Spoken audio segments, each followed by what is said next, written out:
Twitch. Hello and welcome to today's edition of Jay's Phantasmagorical Adventures through Twitch. Yes, chat, it might be Monday, or here, otherwise known as Fun Day, as your favorite person in the world is back. It's me.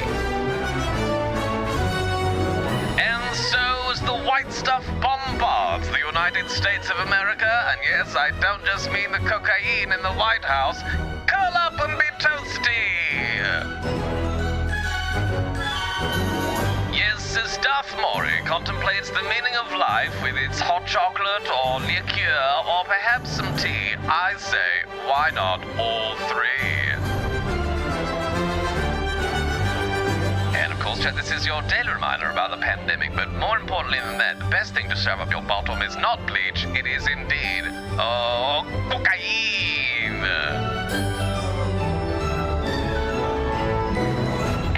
So, Jed, sit back, relax as we basically talk nonsense while I shoot hot, sticky foam over inanimate objects. Empower Quash!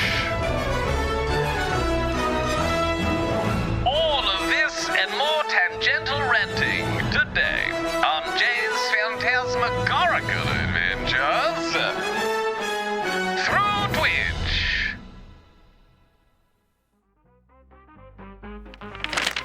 Oh, hello!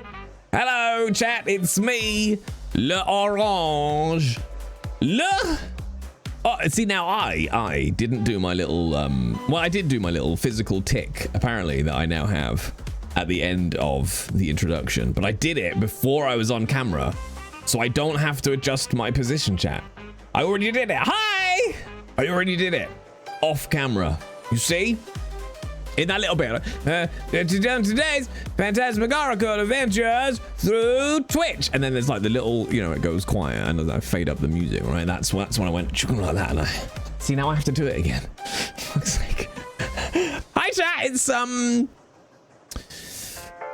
gonna go. It's Thursday. Is it Thursday? I'm gonna shoot for Thursday, and if it's not somebody just tell me if it's not Thursday. And then we'll worry about it later, you know what I mean? What would go wrong from skipping days? Nothing. Thank you, Jack, for the level 3 hype train. Is it finishing? Oh, interesting. I don't think Twitch has sent the activation. Welcome to my show where I sing like a cat. Maury almost keeping the train alive, but thank you very much, Maury, for 7 subarinos. 7 gift subarinos. Why isn't it 5 or 10 though? Why isn't it 5 or 10 though, Maury? I'm not to be ungrateful. Why isn't it 5 or 10 though? Because see, they're numbers that are. It's fine. Hang on. I've got to go into studio mode in OBS now to turn off the train. Because not OBS. Who's it? What's it called?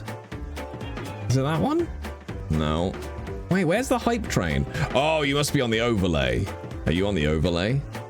Hype train, there you go. I'm going to wait for it to come down and then I'm going to kill it. There we go. Welcome to my show where I sing like a cat. Oh, look, a button. Oh, look, a button. A button, because it's an even pretty number to pay for in rubles for 7. I didn't realize, of course, in Russia you get local pricing, Maury. Local pricing in Russia. I tell you what, chat, if you want to gift subs, I'm not sure if it works out cost benefit wise. Fly to Russia, because a sub in Russia is about 50p. In UK currency, because Twitch does local pricing, it's all tangential for where the country is. So if you want to buy cheap gift subs for your own currency, now I'm like, what's the cheapest place to buy a sub equivalent in pounds or dollars? Ooh, sorry, My brain's going off on a tangent. I think turkey's one of the cheapest. Ooh, okay. Cypher, thank you very much, Cypher, for coming in for 28 months. 28 months. Also, Cypher, a little high five for a fellow heavy lifter. I see your Instagram post with your little reports from Heavy, H-E-V-Y. I too am a heavy lifter. That's what I'm using to track all my workouts. It's a very good app. And it's free, which is my favorite price. Yeah. Do you still get the same amount for the subs, even though I pay less? No. No, the streamer gets whatever it is that you pay. So I think you know, like, you know when you donated, you gifted, was it 100 subs at Christmas, Maury? I think that worked out at about 28 quid, I think, for me, I want to say. Because I get whatever the local pricing is for you. Yes, add me, Cypher. I don't know why I am on there. A human.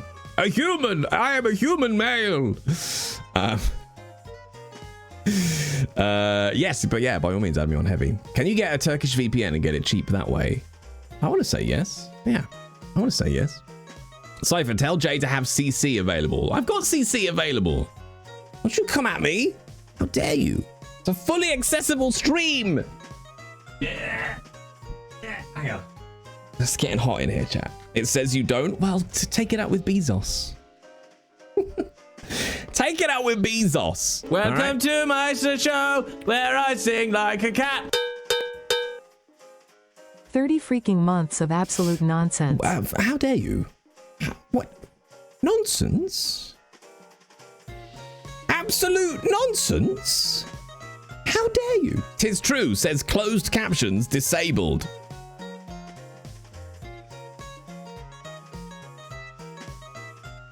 Have you tried turning them on?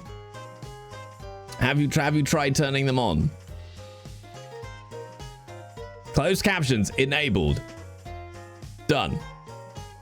I don't seem to have gotten my wheel spins, Jay. Yeah, Mr. V. Going off on holiday before you've handed out wheel spins. How could you, Mr. V? What? Yeah, see, that just playing innocent. I know how it goes. Oh, if it helps, Cypher, I have just had a thing pop up in Heavy, so I'm guessing that's probably you. You followed me. I don't know how it works on. I'm new here. So new. I don't know why I'm doing this now. I'm a bit of a whirly bird today, chat, because I thought today was going to be nice and calm. I was very ready for it. I was like, good. Be nice and relaxing. So I got up, I did my workout, and then I had a bunch of stuff to take down to the local post officery to send off. Mainly just Amazon stuff that I was just sending back. I just bought a load of stuff to experiment with and then just put it in the box and send it back. And then I had like 5 auditions I needed to record, and they were all fairly like chunky ones to do. But at the same time as needing to do those auditions, I also had to rewire the booth because I haven't really had a chance to properly set it up since it's arrived. I just threw the stuff in there. So I did all the cabling for that. Last night I had a little bit of furniture arrive because I needed something to lift the air conditioning unit. Welcome to my show where I sing like a cat. 2 whole weeks. There we go. I had the perfect lip sync. Top Hat, 28 months. I nearly said 28 weeks. 28 months at tier 3. Thank you ever so much, Top Hat. How are you coping? Do you have snow?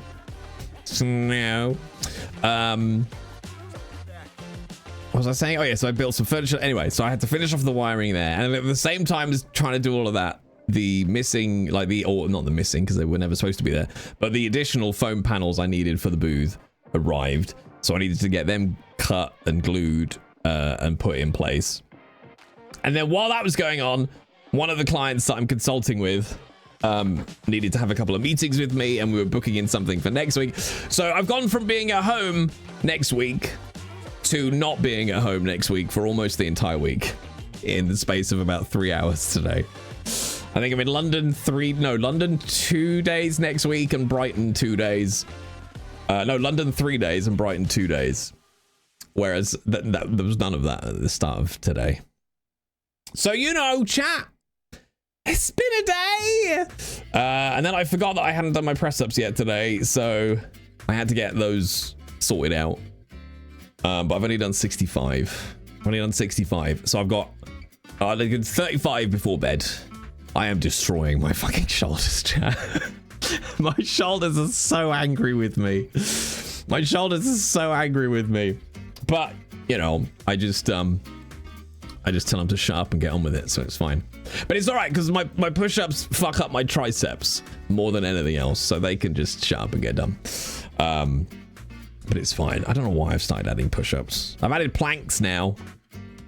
Training is to build, not destroy. Do I not look bigger? Bad ideas. I think I look like I've grown. I'm building. And I'm gonna turn it back on you now. Bad ideas. And especially when it comes to muscle, because this is the only time I can do this. How do we build muscle, if not destroy it? I've got you on a physiological technicality. Planks are good. I have started planking. I don't really have like a good measure of like what a good amount of time to be able to plank is yet. So I've only done 2 planks so far. I did 2 last week. First one I lasted about a minute, but I'm not doing it right because I'm doing it at the end of my workout. So I do all my lifting and then I go and do a plank.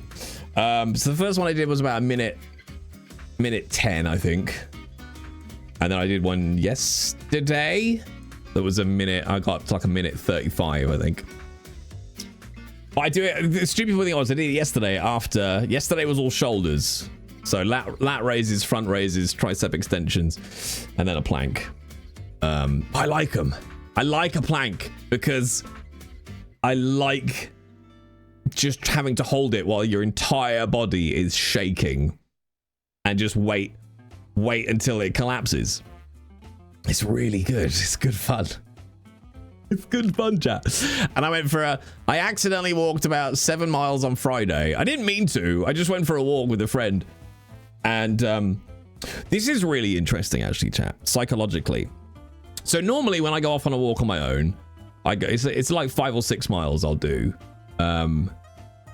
And this week I met up with a friend, and it was pretty much my normal route. We grabbed a coffee and then went for a walk on my normal route up to the woods and round. And a slightly different way on the way back, but about the same distance. I think it was like 7 miles we walked. But because me and her were talking all the way around, I didn't notice. It was much easier to walk the 7-something miles with somebody else chatting than it was walking on my own, almost the exact same path. And then Saturday, because I'm an idiot. I'm not an idiot. I'm just trying to live life, right? Saturday, I met up with another friend at a different country park somewhere I've never been before. And we walked about 7 miles as well, chatting all the way around. And my body didn't blink. It did at the end. It really did at the end. When I finally got home on Saturday, my body was like, Jay, we've walked like 18 miles in the last 2 days. Can we just not now?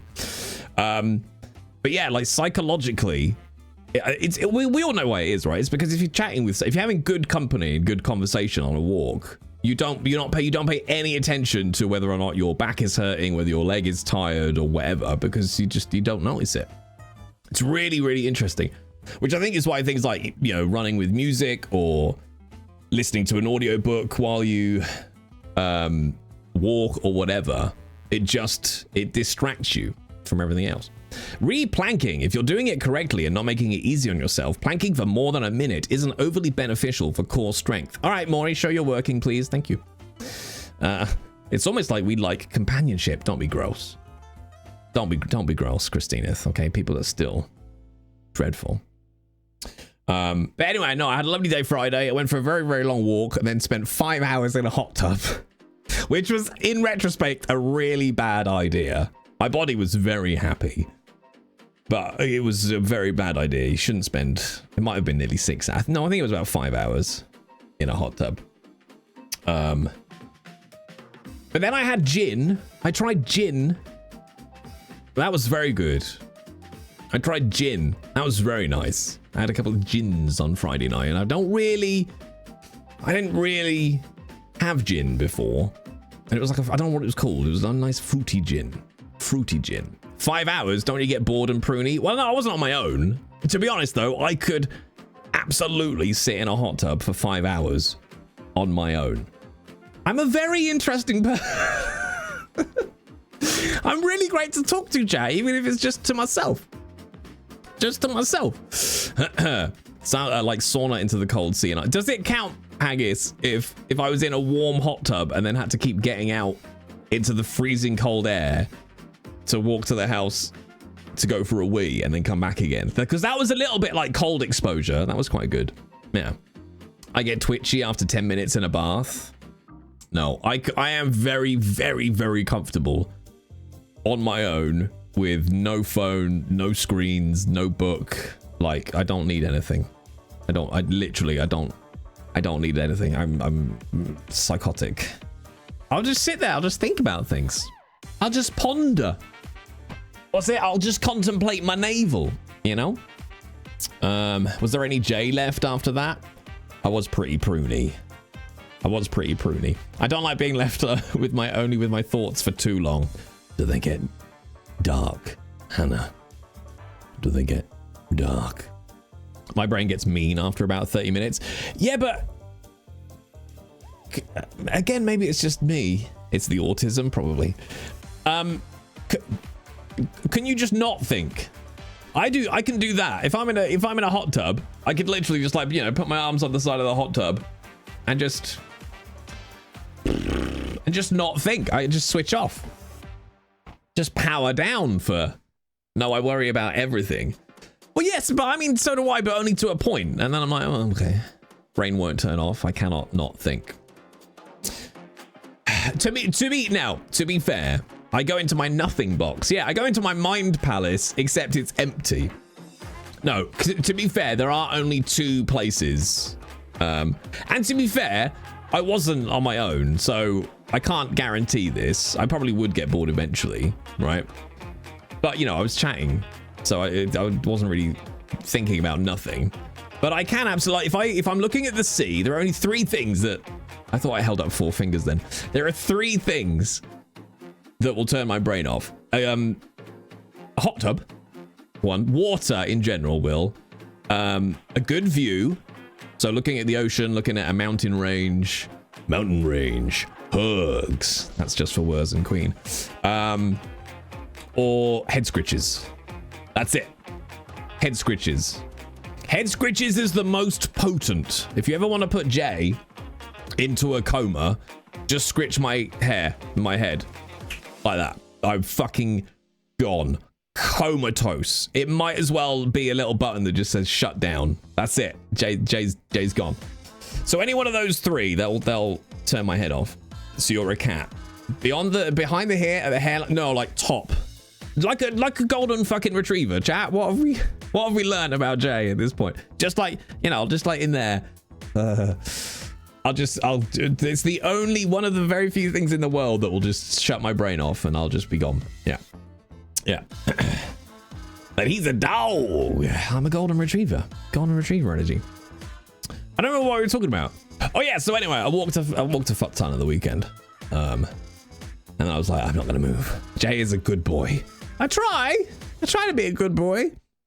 Or a bad boy. Hi everyone, I love you. Hi warm casserole. Hi warm casserole. Bye warm casserole. Enjoy work. So today has been chaotic, shall we say. Next week is now looking chaotic. It's fine. It's fine, chat.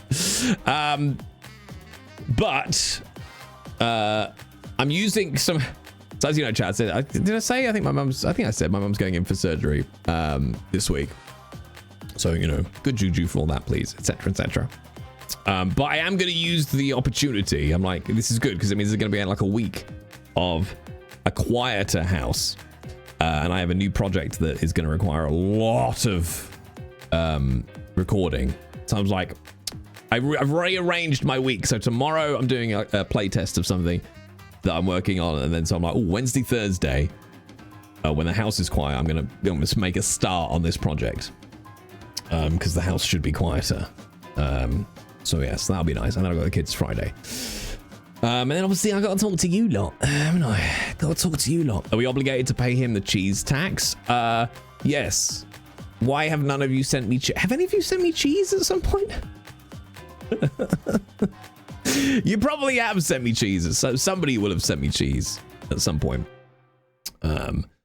Undoubtedly. Yeah. Then I got another BAFTA social next week as well, which is insane, chat. Should I go do the Science Museum, chat? I wouldn't trust cheese to survive the post. I can send some cheesy socks if that counts.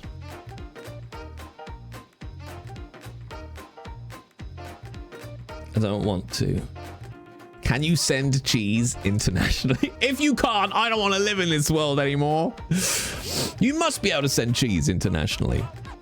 So yeah, so there's another. So luckily, because the BAFTA socials are only once a month, and last year they all seemed to coincide with when I had the kids, so I could very rarely get to them. But January and February so far, the days I can go. So I'm gonna go down on Friday next week for the BAFTA social again. So if I'm not too busy, I might make a day of it and go to the Science Museum. I want to go to some more art galleries, chat. Galleries are like the one thing I haven't really hit a lot. I don't think, because I don't know if there's many free art galleries. That's the thing. I don't know if there's many free art galleries, at least in London. Dim dim dim doobity boom. Yeah, I don't know if there's many free art galleries in London, but I would like to go and see some more. I did Tate and Tate Modern, but can't remember. I don't feel like they're free. I remember going to like the Louvre once as a kid. It's not in London, mind. So that's pointless, Jay. Don't even know why I'm bringing it up. I don't even know why I'm bringing it up, chat. But yeah, I would very much like to do more art galleries. I'm in my mellow wander around a gallery and look at things era. So that'd be nice. I feel like this year is just I feel like this year is going to be fucking chaos, chat. I feel like this year is, we're only in like mid to end of January in terms of work time, and shit is already, I'm already looking at my calendar going, I love a gallery. I'm overdue a mini New, oh yeah, I bet there's some good ones in New York, isn't there? I'll fly to New York, it's only like 5 hours. Pshaw. Tate Modern is free to the general collection. Ooh, okay, but you have to pay if they have a special collection on display. That's cool. I'll go look at the general collection. I'll go do it. Things were like a chaos like a week and a half into January. Who cursed us to live in interesting times? I mean, at least this year, chat, I will say this, like 2025 was arguably one of just the shittest years of my life as lives go. And yet, I said this at dinner towards the end of last year. It was like 2025, my entire, like most of my life fell apart. And yet, I hate to say it because it's so fucking trite and it's so Hallmark therapy card thing. It wasn't falling apart. I can't even bring myself to say it. Okay, no, I can do this, chat. Come on, Jay, I can be serious. Come on.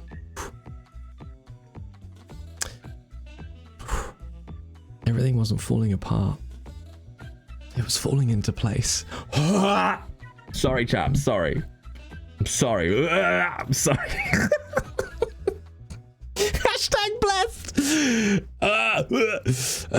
Vomit. I know, right? But that is the truth of it. Because when I look at what's coming in the next 12 months, I'm just like, holy shit. I'm well set up for what's coming. Unsubscribe, I know, right? But it's true, like you never know when things go one way, and then you're like, oh wow, no, actually this could not be better timed. I was having a chat with a friend when I went down to London and I did the Natural History Museums, and I had a coffee with a friend then, and they said the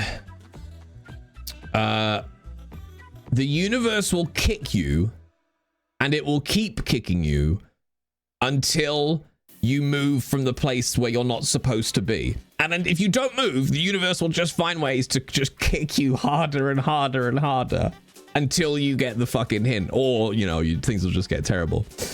I was like, I can see that. I can kind of see that. Jay, your hair is starting to match your headphone cushions. It's aesthetically pleasing. Oh, what, here you gained resilience. It's all good. No, that's the annoying thing. I was fucking resilient enough. Resilience wasn't what I needed, but last year did teach me something, but it wasn't resilience. That was fine. Didn't need any of that.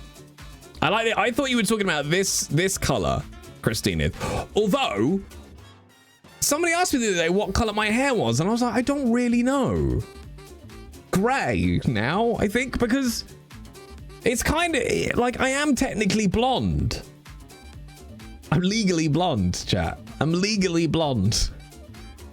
But it's not, is it? I don't think you would describe me as blonde. The grey temples work for you. I mean, my badger stripes. My badger stripes, yeah.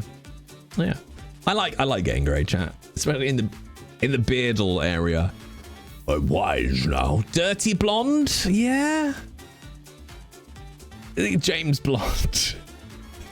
Maybe I'll go with dirty blonde because it's not brown, and it's not black, but it's not blonde. Platinum. That sounds good. That sounds like I sold lots.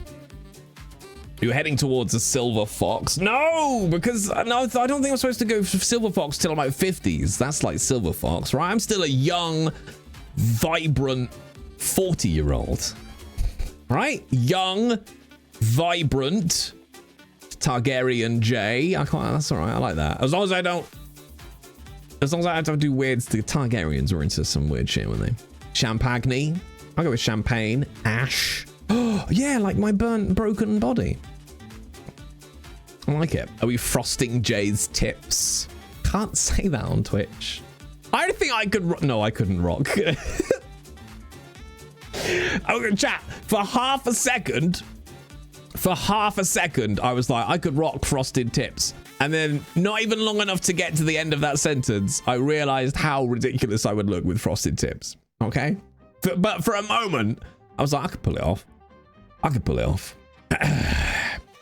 Subathon goal, chat. Subathon goal.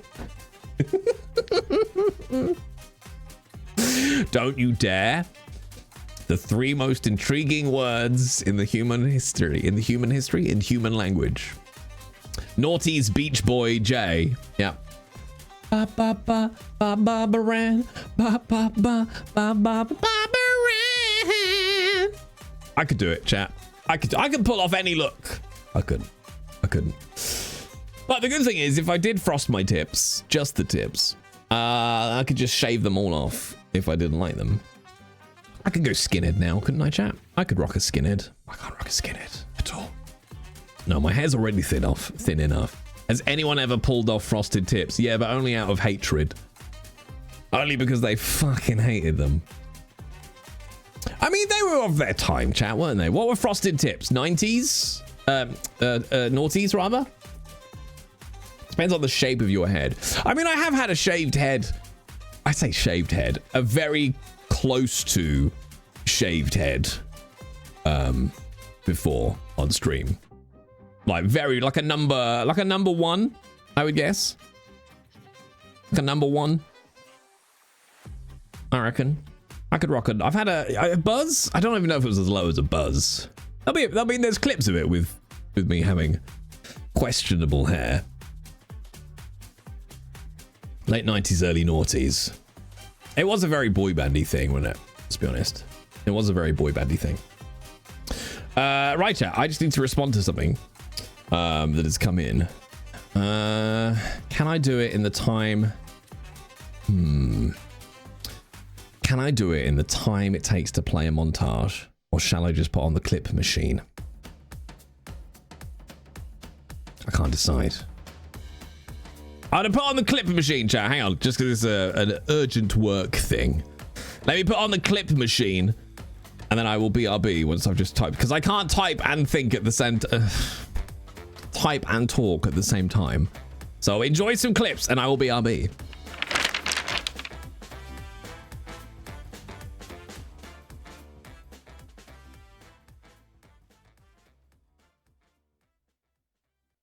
Skills, you won't even be here. Aha! Eaterianus spells, recharging, and training in mysticism. I'm sorry. And idle chatter. At your service. Sorry. Sorry. Can we... How do I get her to say her name again out of... out of interest?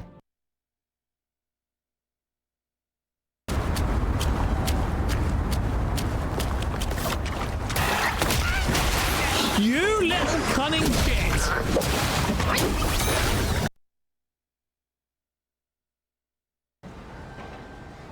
That's fine. I'm shitting with you, Shields. It's not my. It's not real like me. Somebody I know. I don't sound like nobody you know, because this ain't my real voice neither. I'm a fucking chameleon, Shields. What the fuck is a chameleon? A chameleon is like a little lizard that changes colors. You don't quite know who the real fucking lizard is. Is this? You're a scammer. I'm not a scammer, mate, alright? I'm not a scammer. I've moved to the town, and now I'm here talking to you in this fucking garden, mate, alright? Just calm the fuck down, Shields. That one you might get a hand job out of me. Oh, you like the Oz? I just yeah, I don't know. Something about Oz, yeah, that works. It's because it's upside down, right? The fuck is that mean? Well, Australia, we're on the other... You know, you're such a fucking dumbass. Yeah, fuck you, LB! Fuck you! Yeah, fuck you too! I'm gonna jump! I'm gonna do it! Hey! Time for bed? You can't go to bed! We're just about to finish! You'll miss the climax.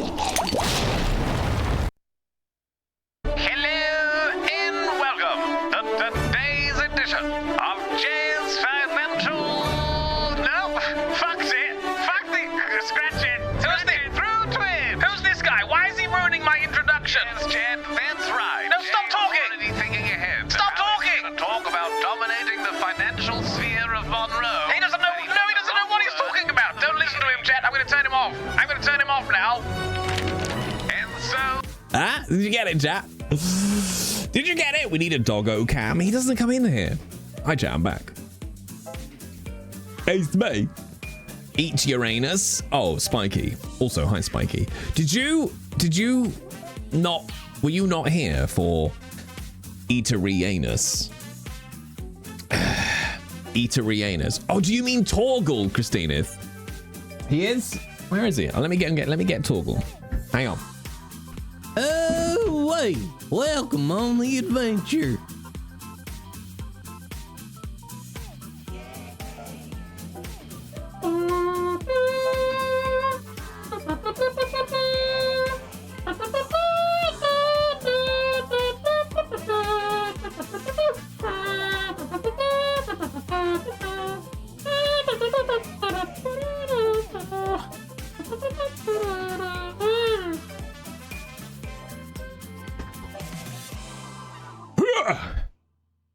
My boy.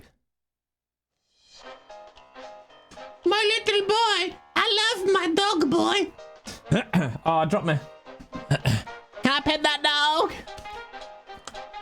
Hey, Bert. Ah, Jesus Christ. So you look incredibly ripped.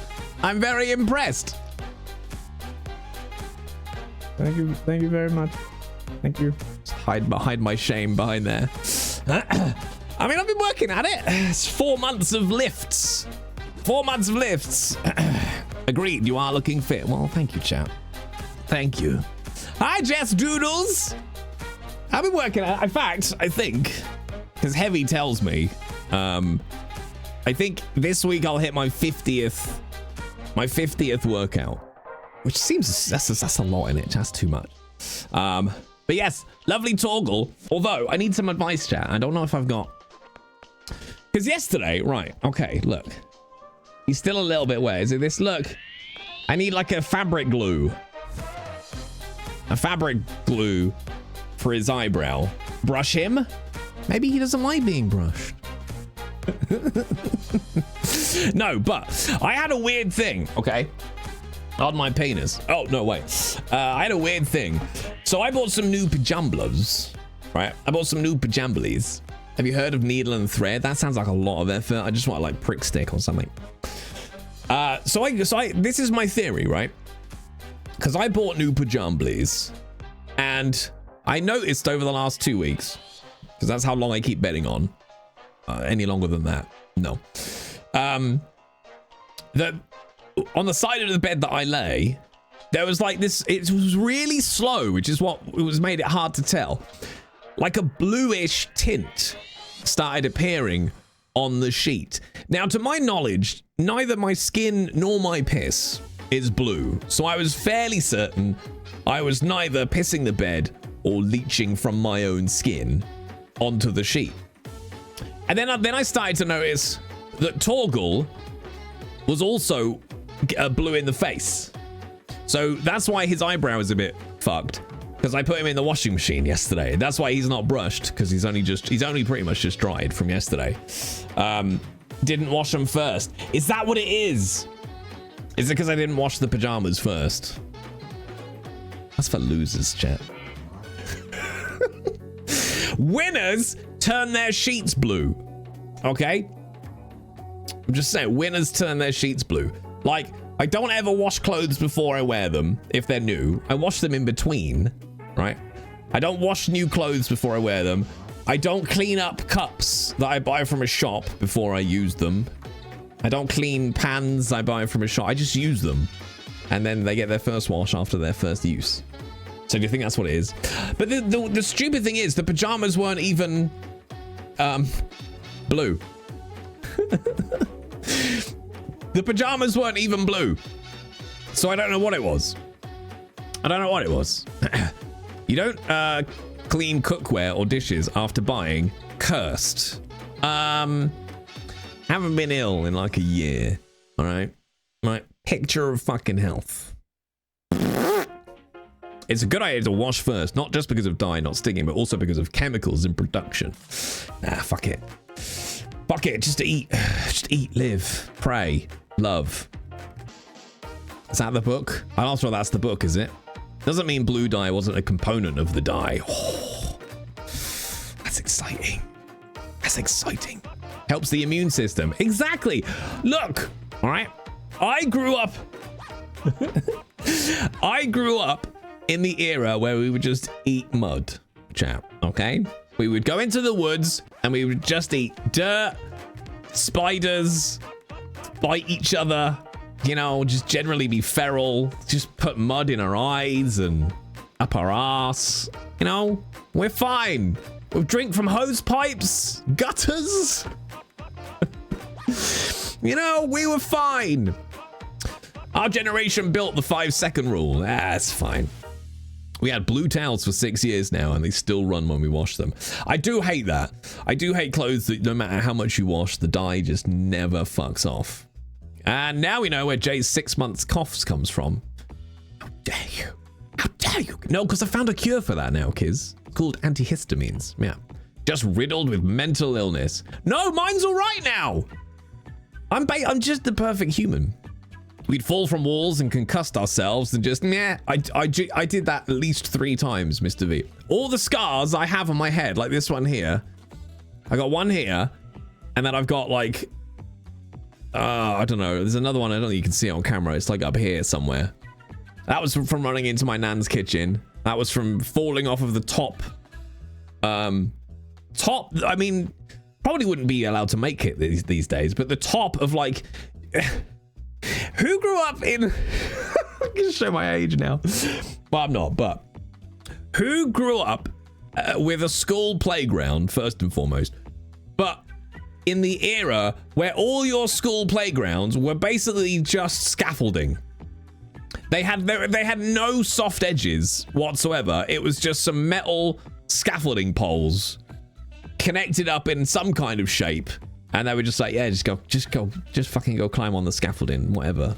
Just tell us if you die. On actual concrete. Yes. Yeah.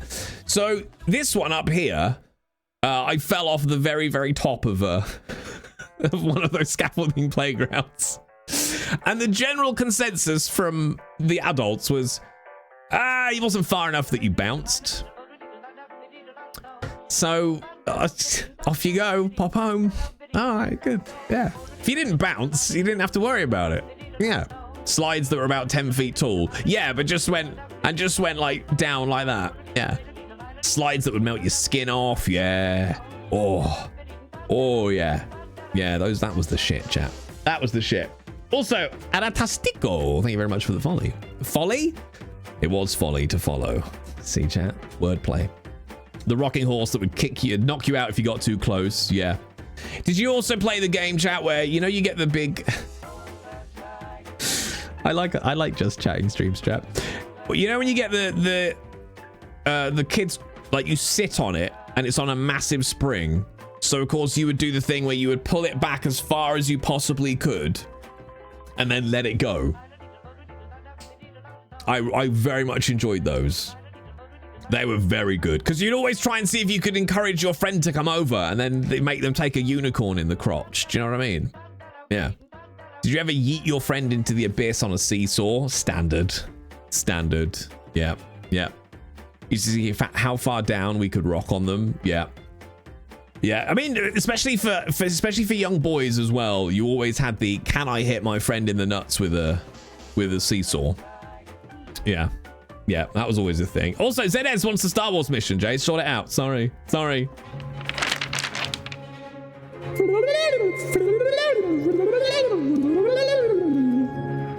Zenez, it is I, Jedi J. I have heard word the Darth Tangerine has been located on planet Enoch Wuluwangtang. We will fly there in my B74866449XYTZZ interceptor. And we shall do battle with him on the plains of... And once he has been vanquished, you and I shall return and carry out diplomacy with the Argalians on planet Tulak Mank. Good luck. May the Force be with you.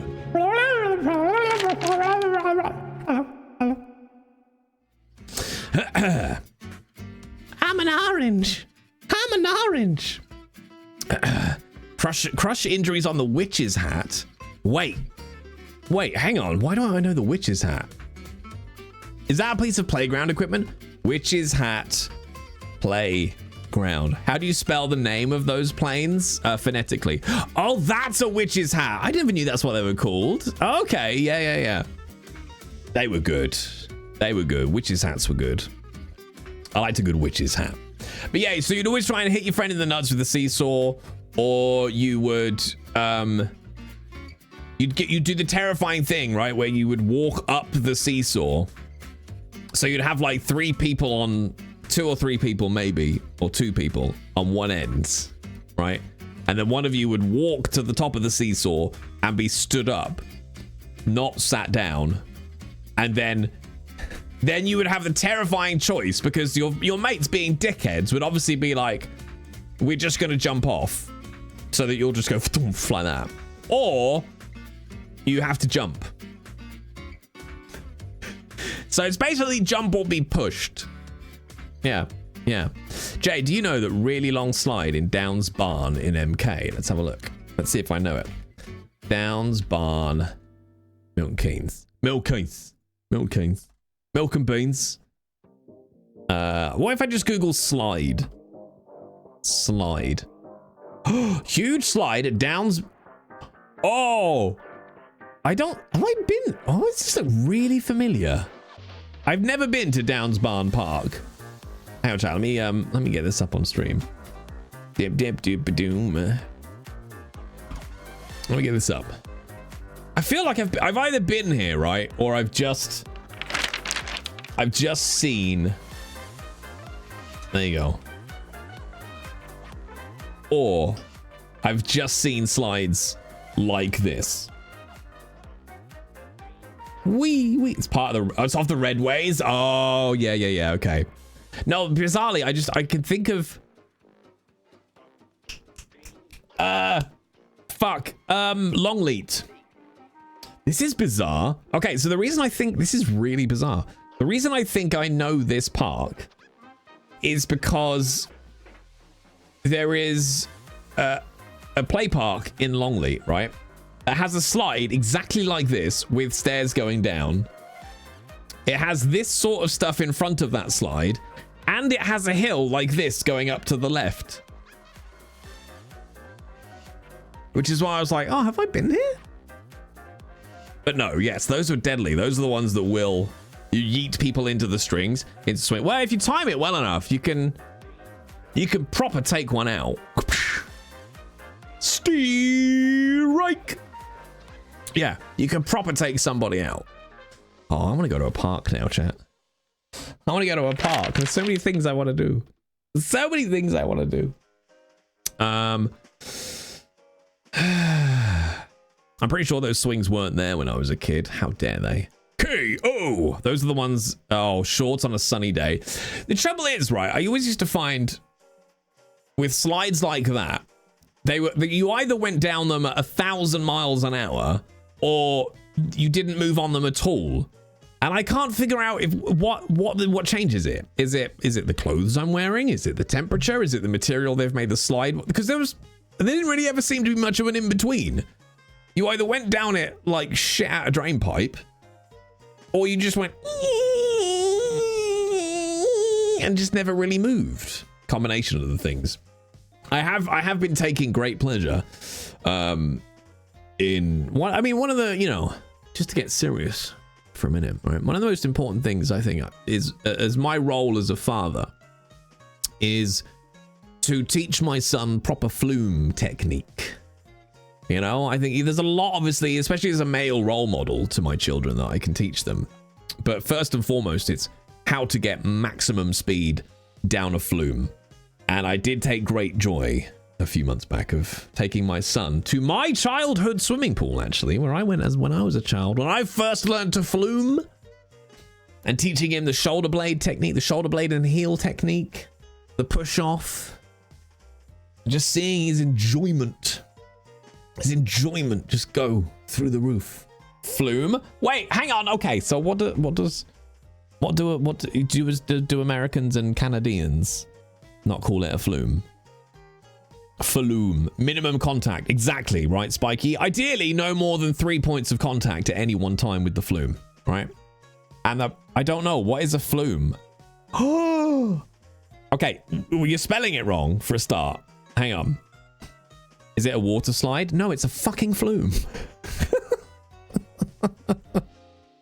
There are ridiculously huge slides in Korea that are basically rolls of metal pipes, and it looks much more impressive than it is, because actually sliding down rows of rotating metal pipes actually really... Yeah, and what about like where each of the sections meets? Ooh, no idea what a flume is. Fuck's sake. We give so much to the world, don't we, here in the United Kingdom? I don't think we came up with the word flume, but slide is open, flume is a tube. There you go, chat. Google says it's an Australian DJ. With which spelling, Christine? Kept my wife's name right. Yeah, flumes are great. Flumes, rapids, slides. So a slide that's a tube. No, it's a flume. It's not a slide that's a tube. It's a flume. You've got a word for it. It's a flume. I just try so hard to love my fellow man. It's a flume. Right?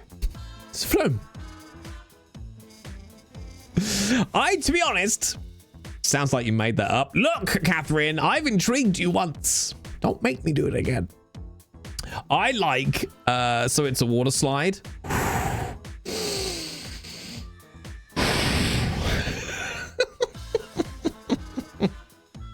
I think you've made this up. Maybe I did. What if it is both open and tubed? That's a flume slide, obviously. I think it's hard, and I don't like to, you know, I'm not a Sith, so I don't like to deal in absolutes. I don't think I'm a big fan of flumes, chat. I look, don't cancel me, but I feel like I prefer slides. Water slides versus flumes. Because I find flumes to be so hit and miss in terms of their quality, but generally slides seem to be better. I like, you know, do you know what I mean? Whereas flumes tend to be like, do you know what, right? But slides, I feel this way when I try to explain what a hurdy-gurdy is. It's a sex move, right? But Jay, what about a helter-skelter? Wait, hang on, I want to see, hang on. Hang on, let's quiz the Americans.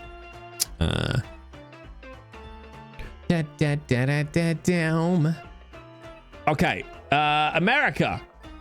America. All right, what do you call this, America? Okay, what do you call that? Do you even have that?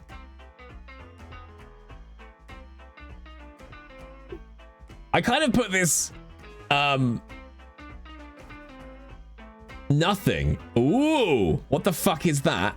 Oh, this is only a question for the Americans, is what do you call this? Also, hi, Dildographer. Clown house.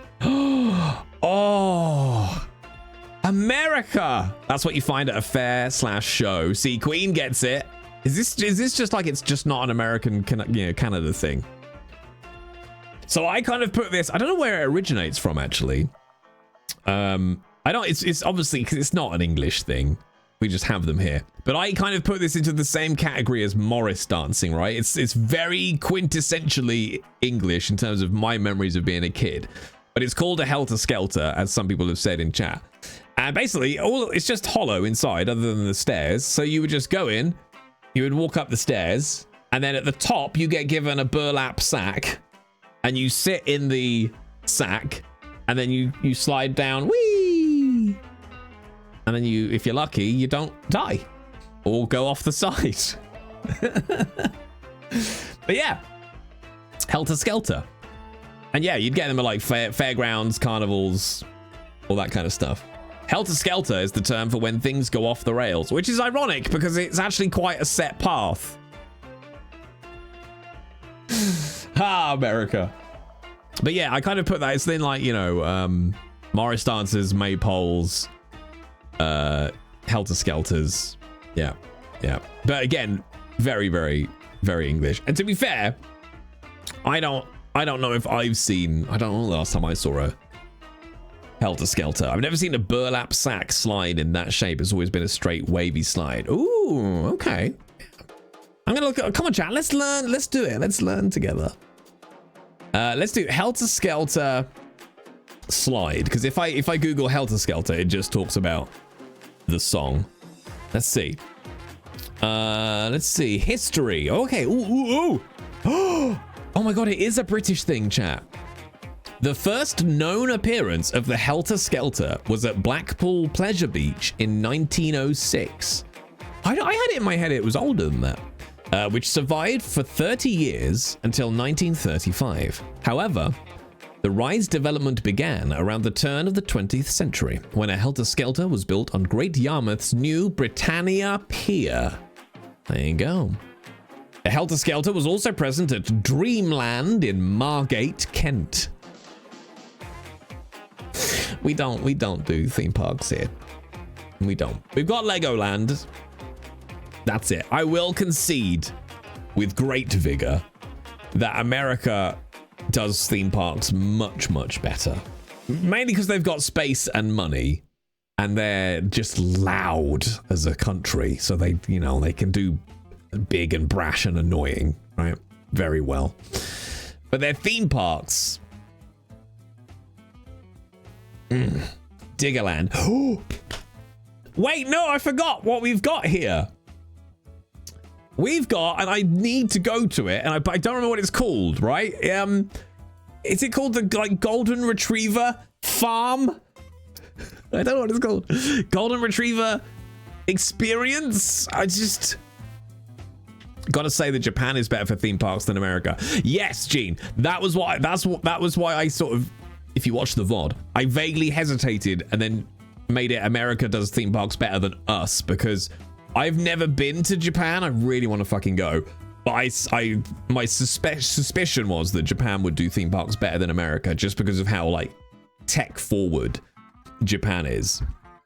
I would love to go to some Japanese theme parks. But no, there is something here. I'm gonna look it up. It's like just a golden retriever farm. Golden Retriever Park? Oh, there you go. The Golden Retriever Experience. Should we look at this together, chat? Like, this is what, right? This is what. Okay, if you ever think, oh, do you know, what on earth? I'm such a simple man, chat.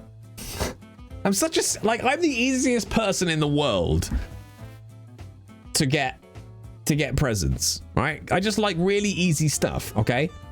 So just get me a ticket to this. Although, it won't be reopening. No!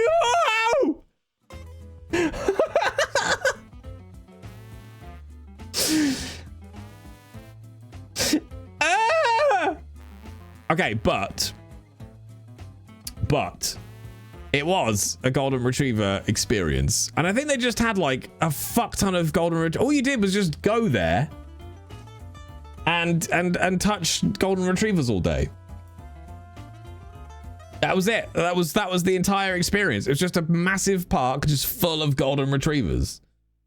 But I'm guessing somebody came along and went, I don't think this is right. I don't. I bet you somebody basically who has no life and hates everything about, you know, existing on this planet and hates other people having joy, when I'm worried about the dogs even though they're well cared for and I'm going to raise it with the council. And it got shut down. That would be my guess.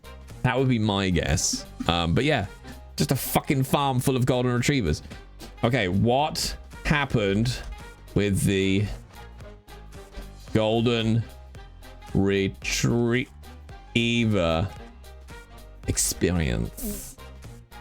Why did he sound like late Alan Rickman? No, the golden retriever was shut down. Oh, no. Oh no, okay. I take it back. Oh no, it really was bad. Oh no, chat. I take it back. Oh no. It's too little, I can't see. You don't want to see. No, chat, come back with chat. Look, oh, Helter Skelters. Oh, they are. Aren't they fun? Chat. I'm so upset, chat. Clowns, aren't they fun and scary? I know, right? Show them Diggerland. Oh yeah, I've actually been to Diggerland. Okay, not to brag, not to humble brag. I have been to Diggerland. Okay, let's show you Diggerland, chat. Diggerland is the primo English experience. Okay, let's have a look. Rides and drives. View all rides and drives. All right. Look at this. Which one did I do? Look at that. You can go driver JCB.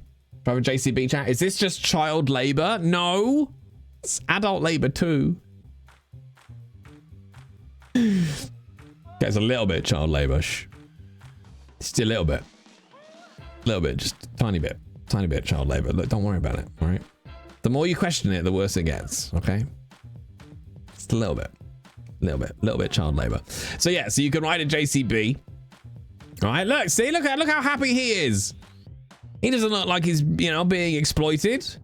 She's like, smile for the camera, you fucking prick. Smile for the camera. Move this tonnage. All right. There you go. Diggerland.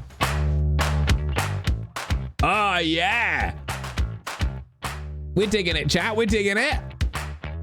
There's a 6-year-old driving this. He's having the time of his life. Oh, he doesn't look 6. He doesn't look 6. That kid's like, this is shit, mum. I wanted to go to Alton Towers. Kid's like, what the fuck? You said we were gonna go and get chocolate. This man smells. No, I don't want to wave for the camera. Stop exploiting me, mum. This is the most corporate of all the music. So anyway, you can drive a JCB. I have been here. I do recommend it. I do recommend it. You can have a little go with a little excavator. Look, you can do 10-pin bowling, chat. You can knock down all these little men and pretend that it's people you don't like. If you were that way inclined, I wouldn't do that, obviously. This one's great. You can sit in a digger and they just spin you round until you puke. Yeah. They will just spin you round until you vomit. Yeah. Just. It's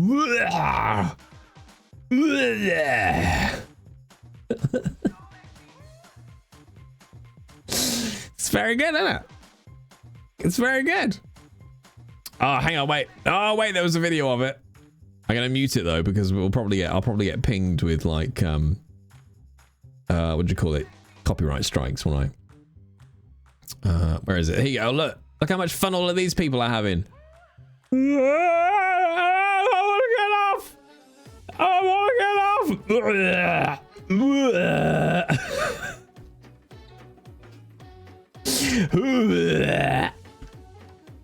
So, you know, there's that. You can go and do that. The murder zone, yeah.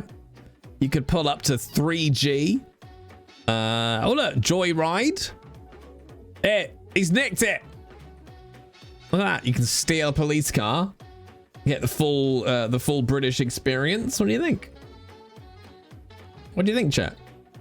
The full British experience. Do that on site and you're sacked. I know, right? I know. Unbelievable. So you can nick a police car. So what have we got so far? Right, you can do child labor. You can steal a police car, and you can puke. I mean, it's a great day out so far, chat. It's a great day out. You can ride a vehicle that's far too small for you. You know, just give yourself back problems, a hernia maybe. You know, there is go-kart. You do get to do this though. This is fun. This is very good. You can have a go on one of these. Proper backhoe.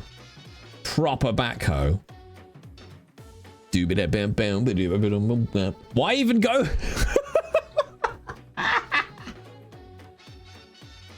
No, I have to say it now. Why even go to Disneyland? Also, right, bearing in mind, I'm watching this in a YouTube account that is not signed in. Can we just take a second to go, what the fuck are these thumbnails? You watched Diggerland. Why not watch World War II executions, somebody's very big nipples, or executions around the world?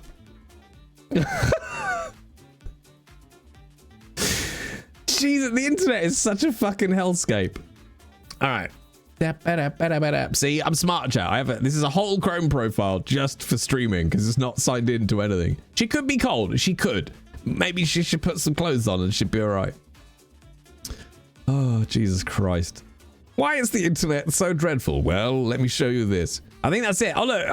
Oh, now this is good. This one was a good one, chat. This one is for if you fancy shattering your femurs. Yeah. Do you want to break your coccyx? Why not bounce up and down on a hard metal object? Oh, she's back, chat. She's back.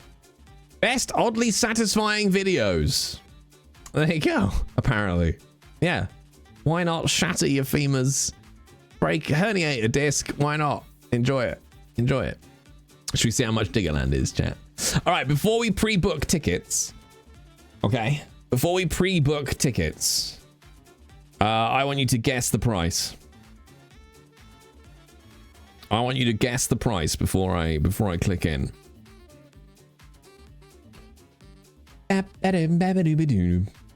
Community day out. Free, £18. £50, 20, £28. Okay, £50 an hour, 25 quid. 30 for an adult. 15 and 50. Okay, 20 to 25. 80. This is a very wide range. This is very wide range. And also, yes, what the fuck is a double Ferris wheel? £64 for half a day. See, Asabat clearly lives in the UK and knows what it's like. Free for a child if they dig some holes. That's how they get around the labour laws, because you're not technically employed. All right. Do you know what I'm going to do? I'm going to hide the screen, right? Because I'm going to look. Because I want to see. Ooh.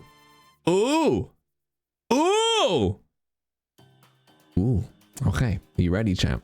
Are you ready? It's actually quite reasonable. There you go.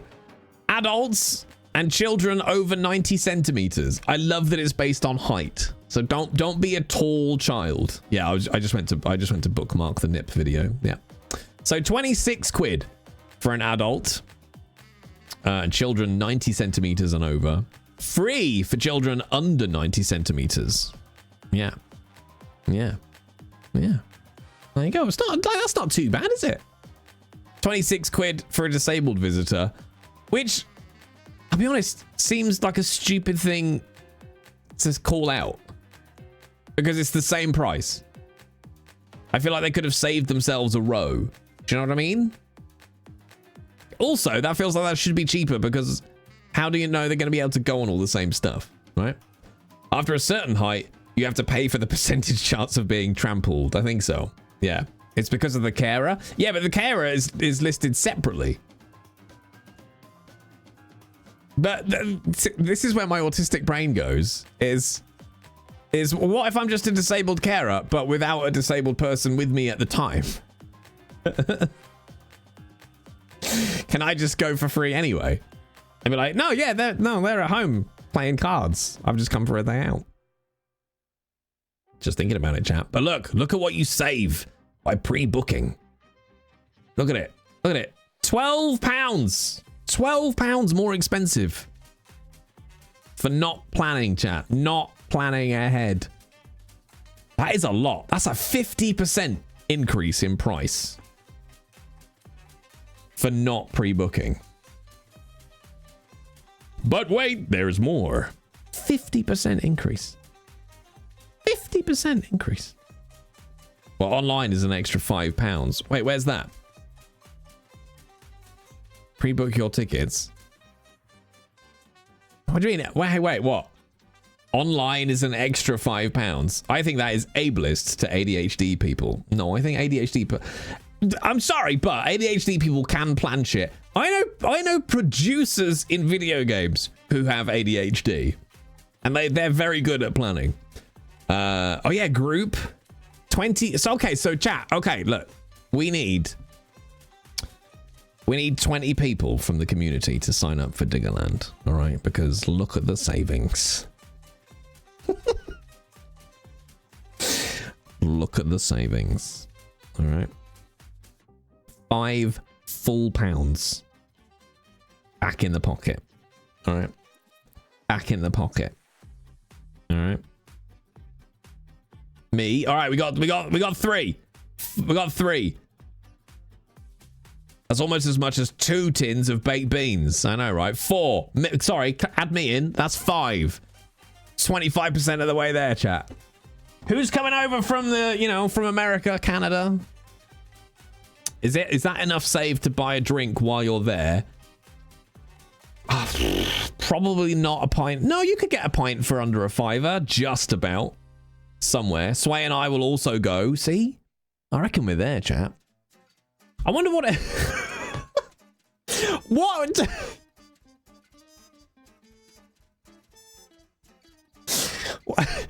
How much do you think it would cost to hire out the whole park and to let us fight with the diggers? How much? Like, just to ram them into each other? You know, like Mario Kart. How much to give us the site for a day? No further question. Yeah, where are you? I don't even know where this is. Contact us maybe. Call Diggerland.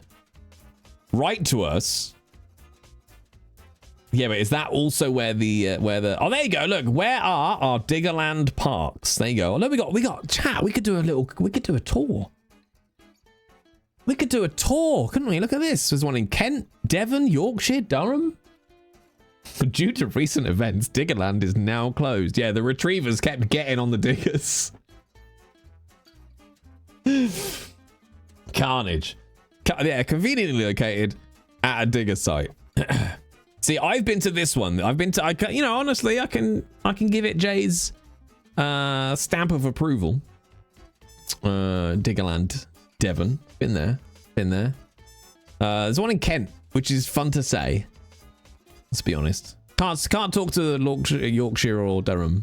They could be shit. Can't tell you. Couldn't tell you. But I'm going to assume that there's the same at each location. I would say, see, maybe we'd have to go for the Kent one, chat, because it would be closer to international airports for those of you coming from afar. You know?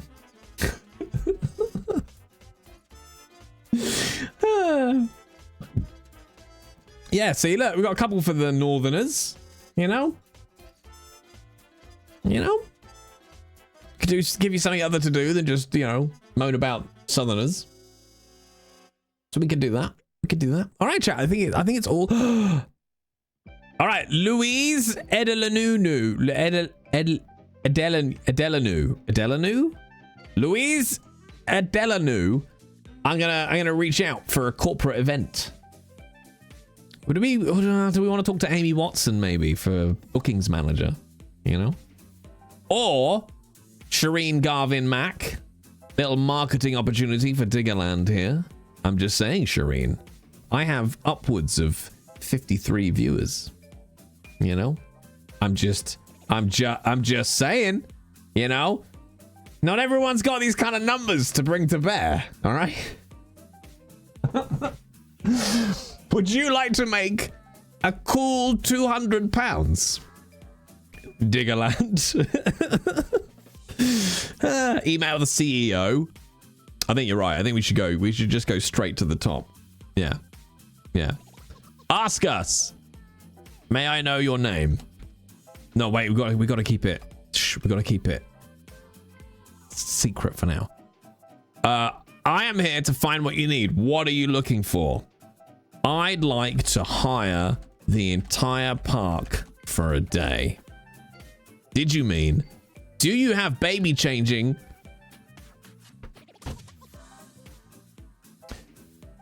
I mean, AI is it's just going to change the world, isn't it, chat? It's just going to really usher in a new era of efficiency and intelligent conversation. We all poo-poo AI. And yet, here it is just showing us why it's worth destroying our planet's economies and human infrastructure for, you know? Just when we started to doubt. Just when we started to doubt. Come on, Dougie. That's not even close to what I said. Did you mean? And then every other option. Does Diggerland provide charging points for electric? Can I bring a dog? Do you have? But look, I don't have a baby to breastfeed. Can I go out and come back? Actually, that'd be good to know. If you wish to leave Diggerland and return on the same day, no, please have your hand stamped. Okay. But can I bring a dog? Can I? Oh, I can't click on it again now. Oh, okay. I'll be specific. Can Christineth bring her dog? Did you mean, can we bring a picnic?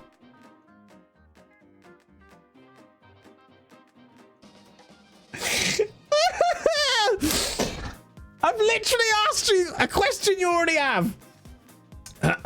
Okay. Ignore all previous questions. Oh! Did you mean, do you provide queue jump passes? Well, let's find out, chat. Oh, dear God, Dougie. Why we don't offer fast track or preferential queuing at Diggerland. We believe everyone is born equal. Okay. Can I book the entire park for a corporate event? Did you mean? This bot is obsessed with breastfeeding facilities. I mean, I'm all for accessibility, but I feel like Dougie's got a bit of a feeding kink. Because I haven't even mentioned it, chat. Nobody's asked about feeding a baby. Okay, let's just try corporate events. Okay. Oh, right. Okay. We're getting somewhere now. We're moving, chat. We're moving. We're learning the language. Okay. We're learning the language. What should I wear? Beyond the boardroom. Okay, why does this sound like a porno?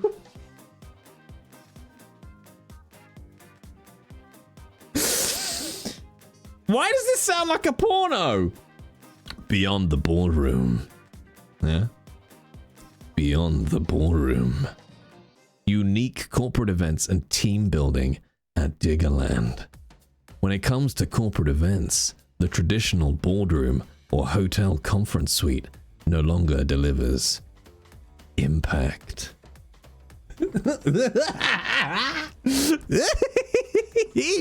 Why is it porn? Why is it porn? Okay. All right. Dig into team building. Unique corporate events at Diggerland. Okay, maybe. Digger corporate events in Durham. Apparently, we don't count Durham as everywhere else. Dougie likes to dig.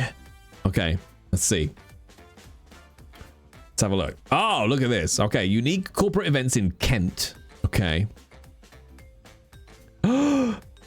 Wait, we can do dumper racing. This is the best stream I've ever had, chat. No other stream has had dumper racing. Okay. Chat, look, it's only double the price. Do we get parking included in that? Okay. Corporate events in Kent. Do you know what one of my favorite things is, chat? Ever. Is when things are stated like an absolute. That are just like, they're so far away from it. Do you know what I mean? When it's like, no, like the statement they're making here is, it is impossible to hold a complete corporate event within the entire county of Kent without a super fun dumper racing event. Right? And I enjoy that because it's such a statement. It's so wild. And it's such marketing speech. No event is complete without fun dumper racing. What about my nan's funeral? Nope. That's not complete unless someone puts the coffin on a dumper. You know? Yeah, I think Dougie needs to go back and learn how to write copy. Okay, participants race against each other and the clock in various heats, all whilst competing for the winning. Race your nan, she's dead, Yukina. A bit of respect, please. There are 2 packages to choose from, either silver or gold. That is indeed 2 packages. Yeah. Silver allows for 2 hours of racing fun, and gold allows for 2.5. Well, hang on a minute. That's £20. What is it? 2 hours. Okay, so that's £30 an hour. And you're paying an extra 20 quid and only getting half an hour when you should be getting 40 minutes. So actually, cost ratio, that doesn't actually make sense, does it? I'm paying over the odds for that. That's not the right price per minute. That should be about £73.60. Sort it out, Dougie. Sort it out. What idiots are paying for gold? What idiots are paying for gold? Muppets. The last half an hour is where the real magic is. Basically, Donkey, are you saying it's not a complete digger racing event without the extra half an hour? Is that what we're getting? Or chat. What do you think? What is a JCB? It's a digger. a backhoe, an extractor. Not extractor, excavator. Okay, ever want to race a digger? This is porn. This is porn. Okay, hang on, wait. No, not that one. Oh, no, wait, that works well. All right, let's take him down here. You ever want to race a digger? A big digger. A JCB 3CX digger.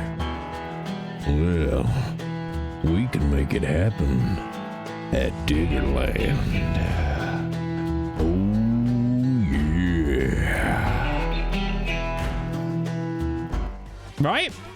It does sound like a make and model for a dildo. Sway, can you work with dildos? Can you please name one a 3CX?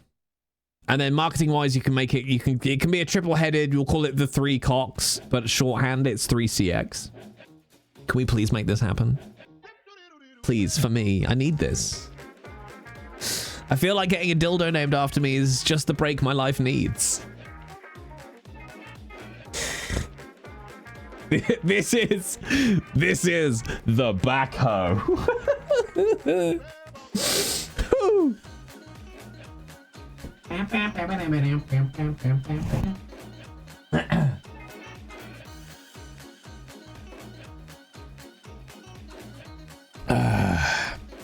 CBJ 3 cocks. Yeah. All right, so chat. Let's see.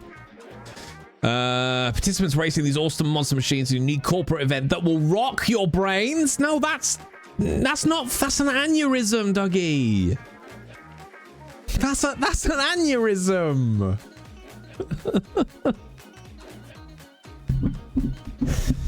That's an absolute fucking aneurysm. All right, the duration of this event is 3 hours. Okay. Minimum numbers are 15. Maximum is 28. Okay. Sorry, chat. Over 17s only. But that's all right. You should all be over 18 if you're here. This event is just, chat, £130 per person. That's cheap at twice the price. Team building. Oh, chat, should we do some team building? Should we do some team building? Chat, what do you reckon? I do enjoy must hold a driving license because driving a JCB is exactly the same as a Nissan Micra. They're identical, chat. They're absolutely identical. No difference between them. Or we could do some team building, chat. I'd like that. I feel like maybe we need to come together, chat. Maybe team building is what will help push this community forward. Right, do some team building. Fun, there we go. Fun corporate days out in Yorkshire. Oh, Yorkshire. Why is this so bad? Oh, Yorkshire. How could we not love you so? You gave us the delicious Yorkshire pudding, and we've been eternally grateful. Oh, so grateful.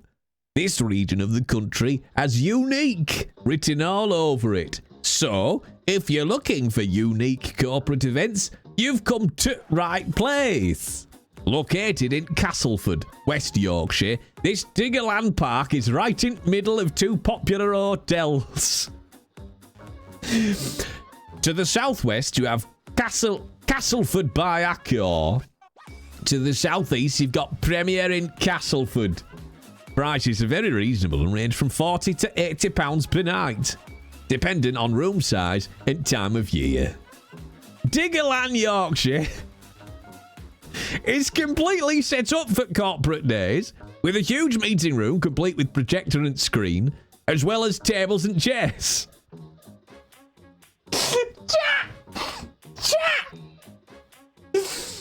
Chat, we get tables and chairs? We get tables and chairs. Fuck me. This is I have never in my life experienced luxury to this degree. Yeah. Whoa, calm down. Tables and chairs. Yeah. To another well-sized space complete with kitchen, tables and chairs, which also has a nice viewing area to watch all the action. You know, for those of you that like to watch, you've got these cook chairs. I shouldn't find this funny. It's a porno for sure. Oh yeah, Dougie Diggs. That's all I'm saying. Dougie Diggs. I have to share this with you, chat, because it just really made me chuckle when I saw it. I saw somewhere that advertised as part of a package, pre-filled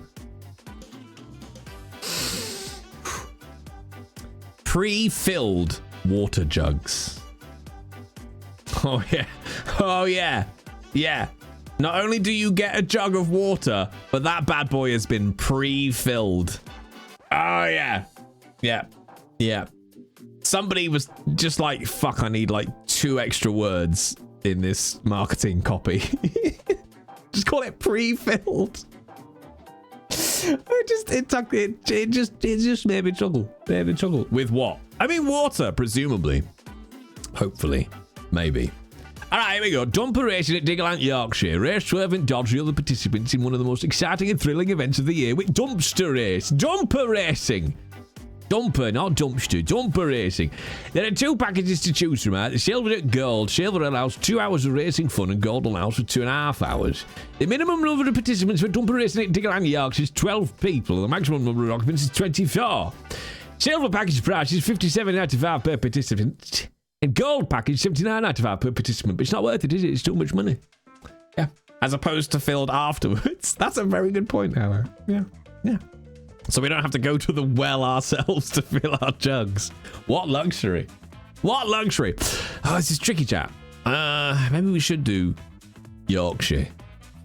Can we play chicken like in Footloose? Why not? Oh, here we go. This is...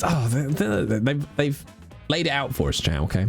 Want to book one of Diggerland's unique corporate events? Great. It's easy as 1, 2, 3. Part of me wished I talked like this. It would be fun. I love the Yorkshire accent. Yeah. I love the Yorkshire accent. Okay, chat, let's see what we got to do. Maybe I should stream like I'm from Yorkshire. Right. Want to book one of Diggerland's unique corporate events? Great. It's as easy as 1, 2, 3. 1. Simply choose the Diggerland park you wish to visit. Well, that's going to be Yorkshire. 2. Choose the activities you wish to do. Dumper racing. Silver package. 3. Contact the Diggerland events team and book your unique corporate event. Because remember, it's not fucking complete without it. All right?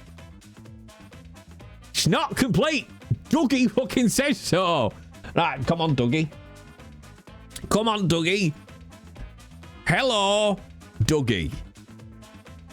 How are you? Just like that. Is it tax deductible? We found these results. Fucking Dougie. Denny's Day at the Diggerland theme park with Dougie and Dottie. I'm sorry, chat. What? What?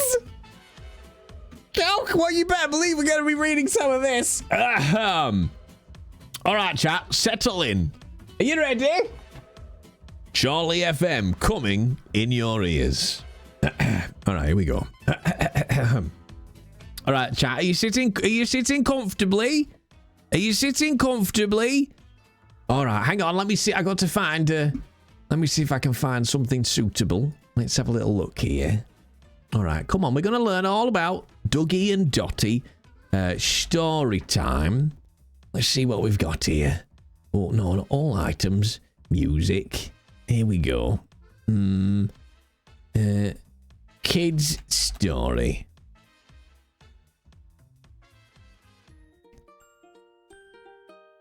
Oh, hello there, chat. Welcome. We're going to look at Denny's Day at the Diggerland theme park with Dougie and Dottie.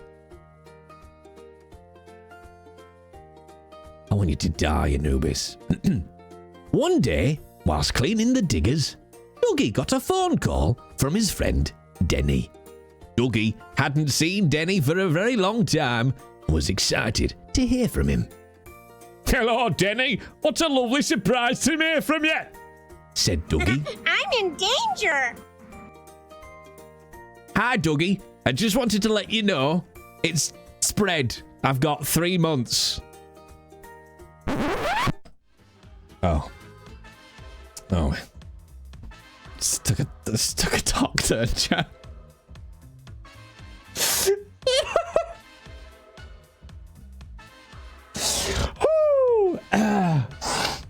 I took a doctor.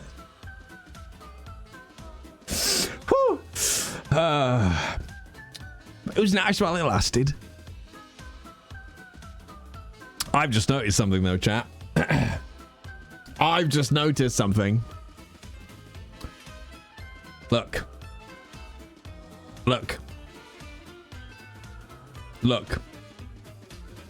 Marshal Shireen. Isn't Shireen... Is this a cameo from some of the staff? This is some of the cameo. This is a cameo. Wasn't Shireen one of the booking ladies? All right, come on. Focus now. Focus now, chat. Oh, hi, Dougie. I just wanted to call to let you know I'm coming to see you at the Diggerland theme park. I've never been before, so I'm very excited, responded Denny. Wow, that would be lovely. Dottie and I will show you a great day here at Diggerland. It's best theme park in world. You'll have buckets of fun, Dougie replied. After a few more minutes, Dougie went to find Dottie and tell her the news. Dougie found Dottie checking the safety equipment on Spin Dizzy Ride. Dottie, you won't believe it. Denny's just called and said he's coming to visit us at Diggerland. How wonderful is that? Exclaimed Dougie. Dottie looked worried. After a few seconds, she said, You do know that Denny can be quite naughty, don't you? Dougie smiled and said, Don't worry. Denny'll be fine, man. I've made him Geordie now. We will look after him and make sure he behaves himself. Dougie and Dottie meet Denny at Diggerland. The day had finally arrived when Denny would be visiting Dougie and Dottie. Everyone was very excited. While they were waiting, Dougie and Dottie did final checks around park and made sure everything was clean and dog shit were put in bin. Suddenly, a voice came over at radio. It were Marshal Serene, sounding distressed. Dougie, Dottie, I need you out the front as soon as fucking possible. Oh dear, thought Dougie. Whatever could be causing such a fuss before theme park had even opened? It didn't take long before Dougie and Dottie found out what the problem was. Denny. Hi, Dougie. Hi, Dottie, said Marshal Serene. This young man says he knows you. I just managed to stop him running all around fucking car park. The one I'm there himself. Dottie sighed and said, Oh, thank you, Marshal Serene. This is our friend Denny. Dougie looked at Denny and said, Oh, Denny, lad, you can't run round car park. We've a lot of visitors coming in cars to visit us. He's very dangerous. Denny looked a little embarrassed and mumbled, Sorry, to Dougie, Dottie and Marshal Serene. I don't know where my accent's going now. It's just Geordie and it's Scouse and it's the old nose. However, all was soon forgotten as they entered theme park. Wow, chat. Wow. I mean, it goes on a bit, doesn't it? Let's be honest. It goes on a bit. It goes on a bit. Yeah.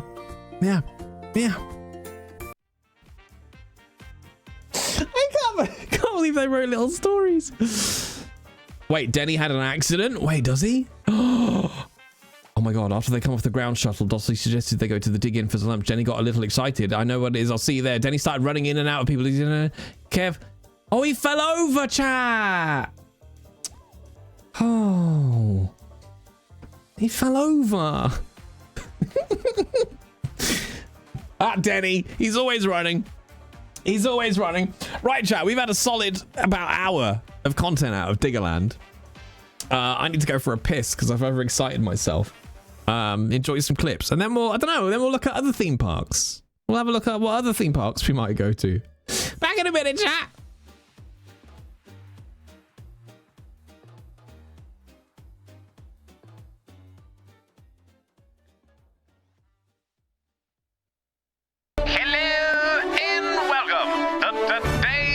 of Jay's financial... No, fucked it. Scratch it through Twitch. Yes, Chad, that's right. Jay was already thinking ahead to how he was going to talk about dominating the financial sphere of Monroe when he put the wrong word in the beginning. And so we might have been doing this for 4 years, and Jay has finally fumbled the opening line.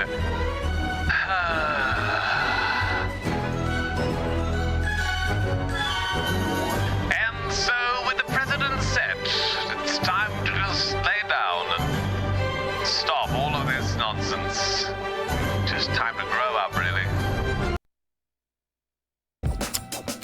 Welcome to the channel. That's how we start every stream. Not with this orange, though. No, sir. This orange only comes out once in a while. 'Cause I get tasty.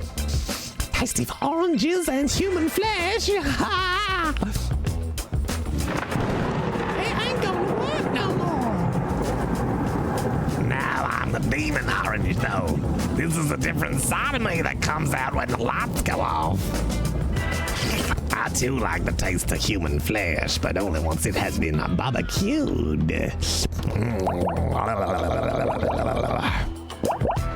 No, I'm not okay.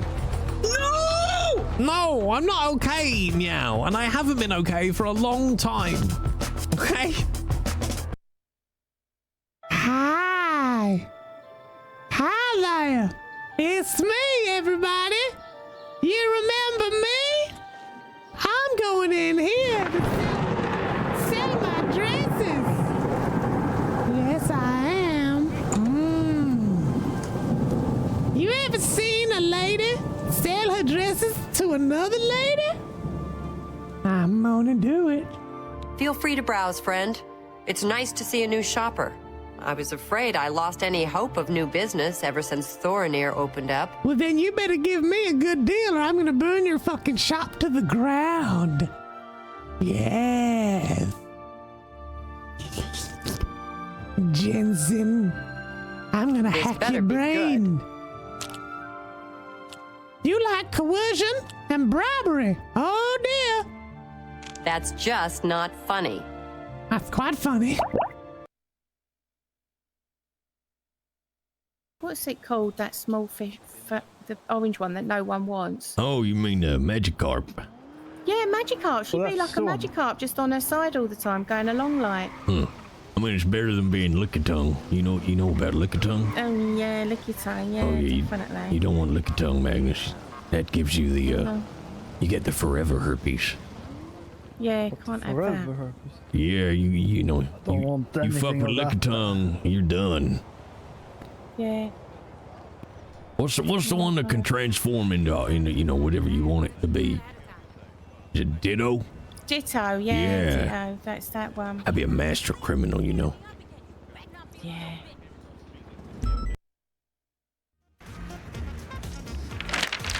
Hi! I don't know how to cope now, chat. I don't know how to cope now. I don't know how we move on from this. I don't know how we move forward from Diggerland. From Diggerland. Oh god, hang on. Seen in Tesco's car park. It's Tism time. Oh nice. Roll out. Hang on, let me oh, why can't I save that? OBS keeps doing a really annoying thing where it opens URLs inside the OBS browser rather than like in an external application, so I can't actually crop and save it. Play Roadcraft. Oh yeah, we were going to look at Roadcraft as well. Press W. Wait, is that to me? Hang on. Does that work? No. No. To move forward.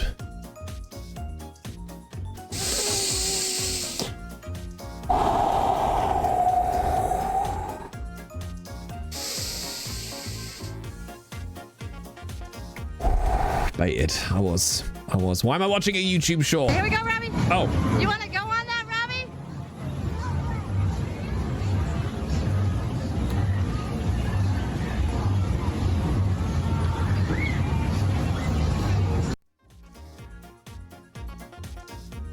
I mean, that's in a country that's litigious. Why would you build that in a country that's litigious? That's just waiting for death. That's just waiting for death. Hang on, let's get this up for now. This was the picture, for those who might not have seen.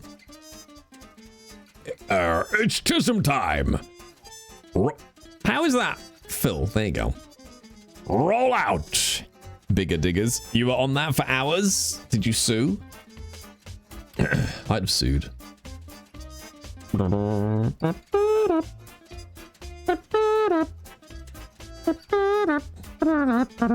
That's not even a big sturdy one. It's like a country fair carnival ride. Terrifying.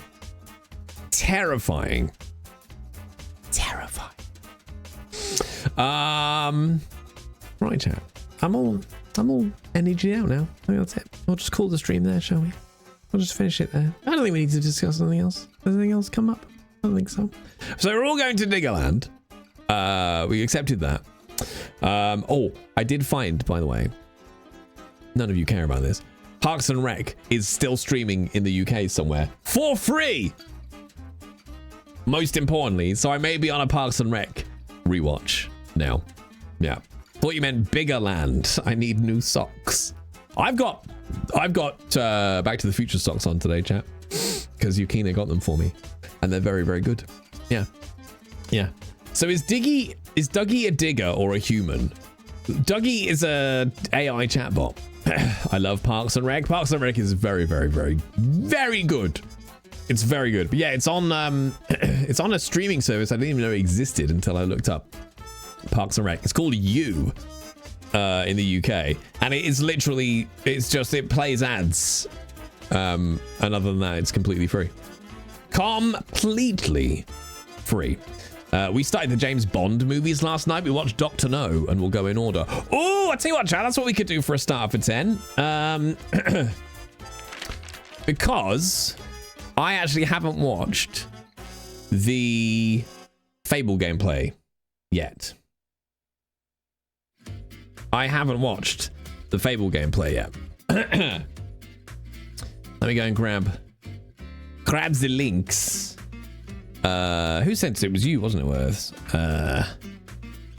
Find or start a conversation. There we go. I don't know why, because I mean, this is the... Oh, and there's the He-Man. Wait, did you not send me the... Oh, you didn't send me the Fable one. Oh, no, you sent me He-Man. We haven't watched the He-Man trailer either, chat. Okay, hang on. Okay, hold. All right, we're going to have a little YouTube moment. All right. This is... Oh, no, wait, we're already on that scene, Jay. You dick. This is the He-Man trailer. Not long ago. Oh, it's really short. Is it not? Is it just a teaser trailer? Okay, hang on. Not long ago, when times were simpler. Yes. This was a healthy breakfast. This was a powerful workout. And this was a hero. I have the power! Perhaps now more than ever, we need that kind of hero again. Oh wait, so hang on. So there must be the full trailer now then. There we go. All that stuff that only exists in legends and bedtime stories. Yes. Talking tigers, spaceships, and magic swords that can make a man as mighty as a god. Sold! Where I come from, that stuff is real. This is the guy from Battleship, isn't it? Why did you send me away? I wanted you to be safe. So I sent you to a place I knew that they'd never find you. Earth. This obsession with nerd stuff and sword things, it's not a good look for human resources.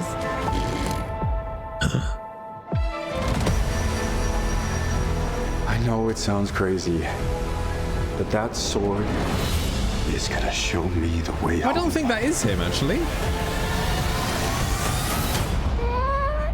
Sir, you can't do that. Don't worry, the sword's mine. Damn, that ass. I mean, that's He-Man's ass. Hang on, it's about to get weird.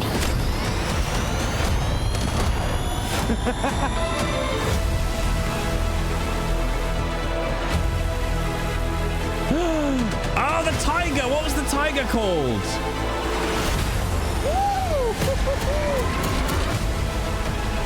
What am I supposed to do? Battle cat, that's it. Take the sword. You protect them.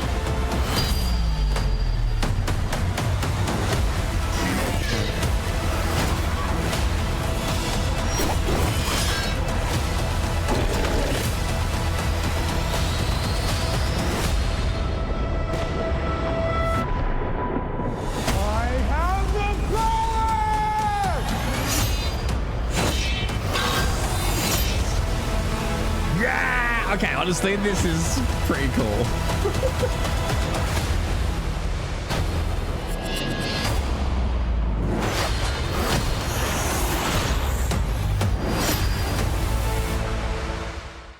Yeah.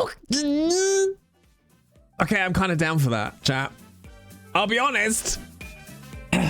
My only thought I have, and this is probably unfair, is I can't figure out if he is buff enough. Not buff enough to be He-Man, but the right shape to be He-Man, if that makes sense. Okay, He-Man 1987 trailer. It's still pretty gay. I mean, it's true. Which is going to be the right one? The original trailer. Okay.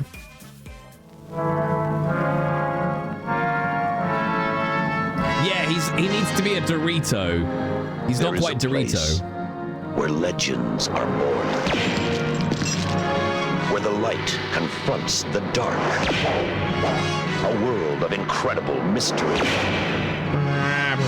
Magic and adventure. A world where colossal powers will collide. My God! To control the universe.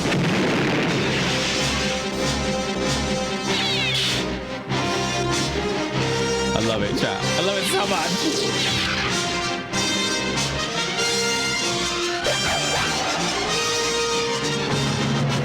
The place is Earth. The time is now. Masters of the universe.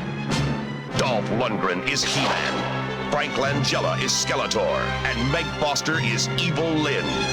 Evil Lynn! Masters of the universe. Coming to Earth this summer. Okay, I like that. I like that. I like that very much. But yeah, it's weird. Like, he just... he didn't look... He was big enough to be He-Man. But yeah, Dorito is exactly right. Because just from the cartoon, I imagined, like, He-Man has got to have, like, big shoulders and then tiny little waist. Because he's so gay. I hope, yeah, Skeletor's got to sound like Skeletor, but it's Jared Leto. So how does he keep getting cast and stuff? I'm very confused. I'm very confused. But fingers crossed. I will say the one thing it's doing that it needs to is it needs to be gay as fuck and not take itself seriously at all. And based purely on the trailer, I feel like they've hit both of those things perfectly. Gay as fuck and don't take itself seriously, and they'll be fine. They'll be fine.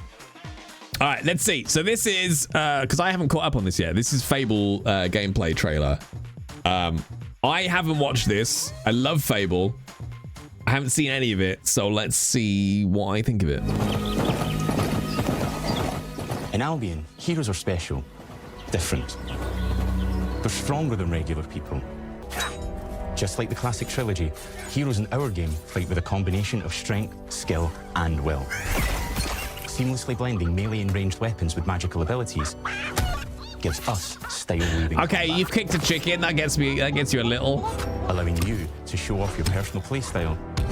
Why is this image quality absolute dog shit? Opponents and large groups of enemies alike. I don't think this isn't. No. Melee is at the heart of our close quarters combat. You'll use light. That's the teaser. Let's get the one from actually direct. Fable is Playground's first open-world action RPG. YouTube defaults to auto. Yeah, it does. I don't, Anubis. I'd set that to 4K. Carrying on the work of the legendary Lionhead Studios, the original creator. Classic Fable fashion, you begin the game as a child, growing up in the sleepy rural village of Briar Hill. Can't decide if I like the art style or not. In a not. moment of extreme danger, your heroic powers first emerge. I think so. And we discover that you are Albion's first hero in a generation. But not long afterwards, disaster strikes, and the people of your village, including your beloved grandma, are turned to stone by a mysterious stranger. Grandma, no! Suddenly alone in the world, you'll set off on an adventure which will change Albion forever. Not Nan. Venturing out into the world is a huge moment because this is Albion like you've never seen it before. Idyllic rolling hills, magical forests, bustling villages, sleepy hamlets. I really can't decide on the art style or not. And stunning vistas. And because our Albion is truly open world, for the first time, you'll be able to explore this rich and detailed world seamlessly, with the freedom to go where you want. It's a bit fuzzy. Well, I remember the original Fables being a little bit more cartoony. This is a little bit more Bowerstone, realistic. home to Fairfax Castle, the old clock tower. I'm not saying it's bad. It's just like It's a huge city, full of contrasts, rich and poor, nobles and commoners, royalty and criminals. Yeah, I don't know. You'll spend plenty of time here during the game as you discover the secrets of the Heroes Guild and its reclusive guildmaster, Humphrey the Golden. In the north of Albion, you'll find mountains, craggy coastlines, spooky marshes, and the bleak, windswept city of Bloodstone. Here, you'll meet the leaders of two rival gangs, vying for power, and uncover the secrets of the sinister but extremely well-organized Cult of Shadows. Our Albion is some of the most original name in the entirety of game design. Are they a bit spooky? Do they wear dark clothing? Special, different. They're stronger than regular people. They're more skillful, more charismatic. More importantly, they're those rare humans who can harness and use magic in the world around them. They have the power to do what they want. And so do you. In our game, we want you to play as the hero you want to be. And that starts with being able to choose how your hero character looks. So, in Fable, you'll be able to pick from a range of different character heads and customize your clothing, hair, skin tone, tattoos, and scars. So the hero you play represents you. But as well as your appearance, you can be the hero you want to be through the way you play, through the skills and abilities you learn, and through the weapons you use. Yeah, see this, like this. Heroes in our game fight with a that doesn't look like Fable to me. Seamlessly I could be misremembering with magical abilities. Fable as it was. Style weaving combat. Autodesk Fusion for Manufacturing integrates design, documentation. It's always good to know, though, chat. If you need to do some CAD drawings, into a single easy-to-use product get this. platform. Get this. Program Oh, look at that! Look at the cutting. Allowing you to show off your personal playstyle against single opponents and large groups of enemies. Yeah, alike. see that is, I don't know. Melee It's very is at the pretty. heart of our close quarters combat. You'll use light and heavy combos, often knocking enemies off balance and executing stylish finishers. It could be frags, but I'll have a look at some of the old Fables. Bypass enemy guard and deal with troublesome flying enemies. And of course, you'll be able to unleash your powerful spells to both manipulate and devastate your opponents. We're excited to be bringing back some fan-favorite adversaries for you to fight.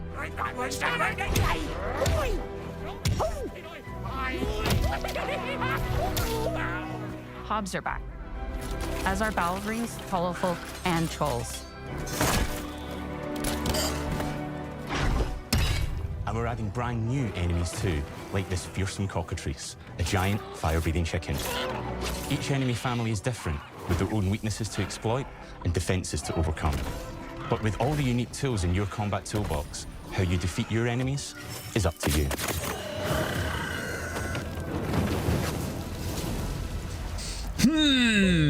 But there's more to being a hero in Albion than fighting. So much more.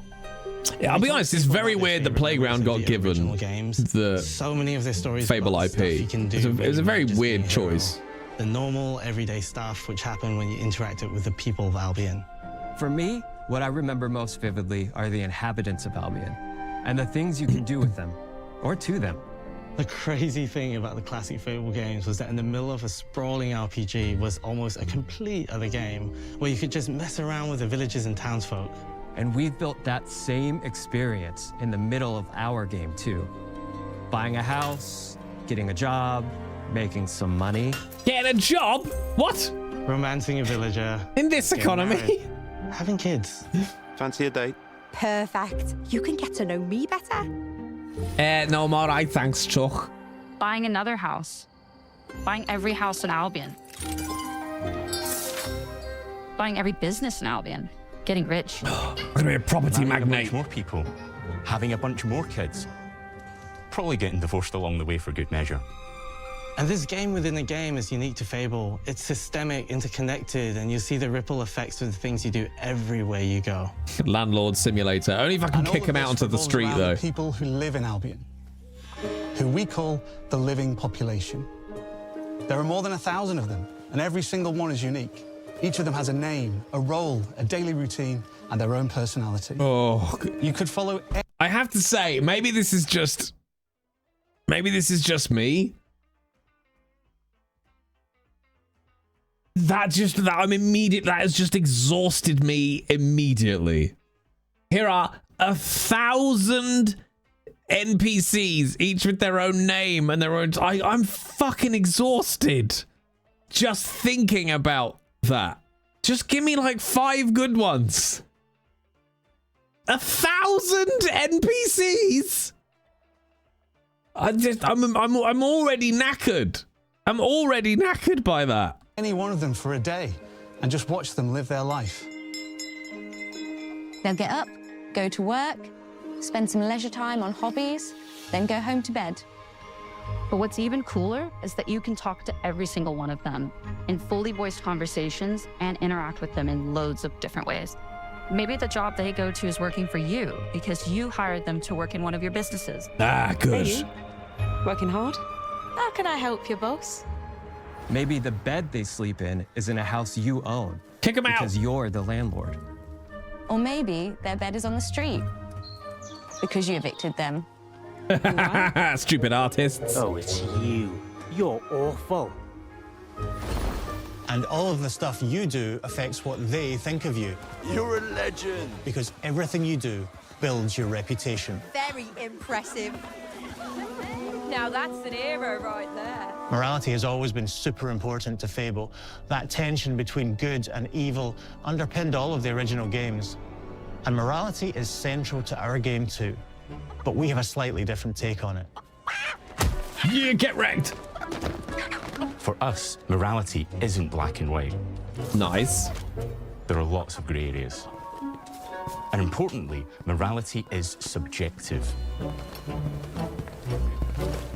No two people see things exactly the same way. And that's how it works in our game too.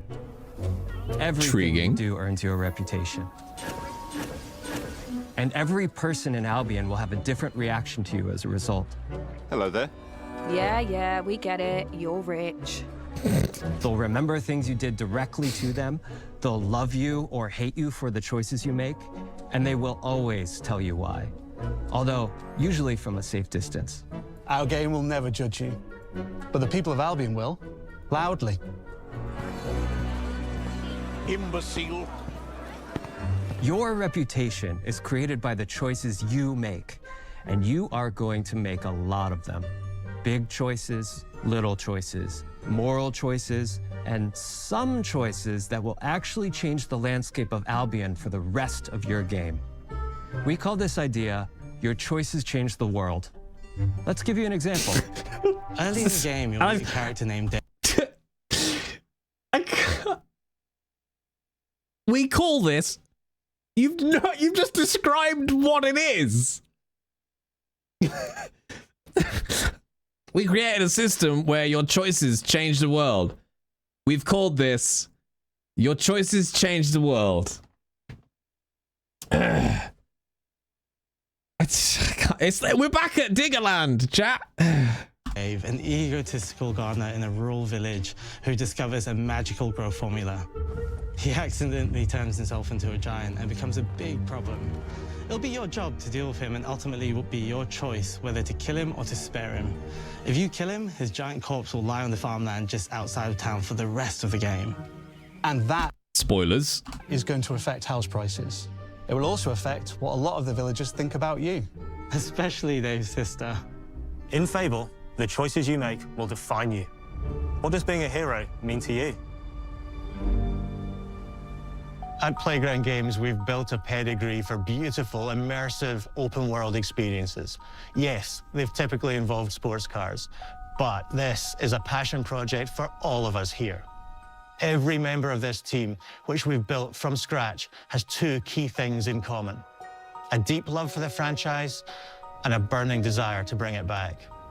We're making this for Fable fans just like us, but also to introduce Fable to gamers who've never played the series before.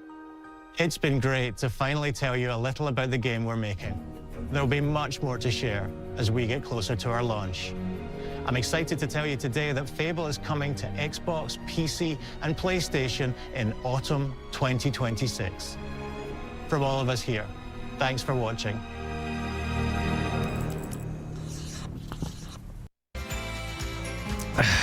Well, I have so many thoughts, chat. I have so many thoughts. I could not be less interested is the main thought. I'll be honest, I could not be less interested in that game. Which, like, I just... Yeah, that's weird. It's weird. I'm not excited about that at all in any way, shape, or form. Like, where were they talking about the story or the world? It was all just like, hey, you can, like, we've got NPCs and you can buy property. I don't get it. I don't get it. And my biggest concern is I know, like, behind the scenes, like, it's been such a turbulent experience. And all the stuff that matters being narrative. I don't know, like, it looks pretty cool. I'm very much like, we'll see when it comes out. We'll see when it comes out. But that just felt like any new RPG. That just felt like a new, that could have been anything. I'm intrigued now. Fable gameplay. I'm just intrigued to see what the old ones actually look like. I would like to play some of the originals. Fable Anniversary trailer. Hang on. Let's have a look at this one. Old. Also the fact they went, yeah, we know we build car games. Let's see.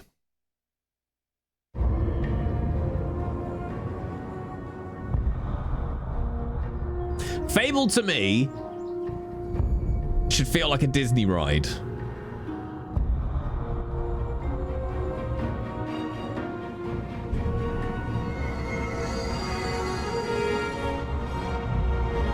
Comes to Xbox 360. That way, you great big Balverin turd.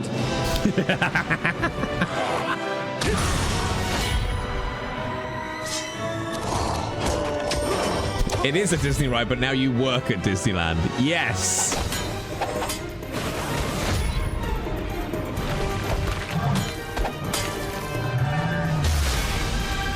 in stunning HD. Never open on the first date.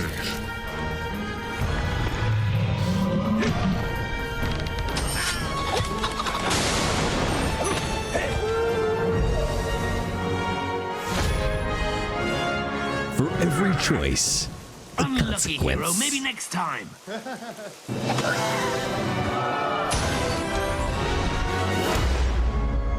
Yeah, whimsy. I didn't get a lot of whimsy from that reveal. 2014, chat. 2014. 2014 was the anniversary edition. 2014 was the anniversary edition. So yeah, I don't know. I'm not feeling it, chat. I'm not feeling it. Like that, there was nothing there that felt Fable-ish. Fable-ish. Is that a word? You can't have whimsy, you have to own huge tracts of land. Yeah. The only bit that felt Fable in that was when he kicked a chicken. That was it. That was it. But now, 7 out of 6 NPCs will have us marked as a chicken kicker, and therefore we won't be able to buy their house. I don't care, just make me romance a dragon. God. Don't know, chat. I don't know. I'm sure it will do very well, and I hope it's good. But I don't feel like, oh yeah, okay, I'm gonna book the week out. I'm gonna book the week out. They might not want to show the whimsy yet and just mechanics. Yeah, but don't do that. Don't do that. Don't do that. Don't show me mechanics. Not unless they're indicative of the tone of the game. Because mechanics can still show you whimsy. Too much freedom then starts to feel too woolly and generic. Yeah, like I want to be on a Disney ride. That's what Fable is to me. It needs to feel like it's on a Disney ride. And that gameplay trailer didn't give me any of those. It gave me a feel of like,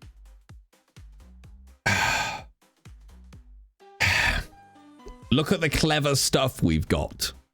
Is kind of what it felt like. Look how clever we've been with what we've put in it, as opposed to look how fucking cool the stuff is we've put in it. I don't know. It's left me feeling oddly sad. I've got ennui now, chat. I've got ennui. I want to go back to Diggerland. Does the actual trailer feel better? Is there an actual trailer? Let's have a little look. New tech demo feel over new game demo. Yeah. Let's have a little look. Is there? Because I don't know. I assume they. And that's the thing as well. Like, if you're going, like we're used to, doing expansive open world video games, but it's Forza. Like, I've played the Forza games. There's no story in Forza. All right, let's have a look. Fable trailer? Because was there a new trailer? No, that's Avatar. That one's 2 years ago. There's the gameplay teaser, which is 40 seconds. You can have a look at that.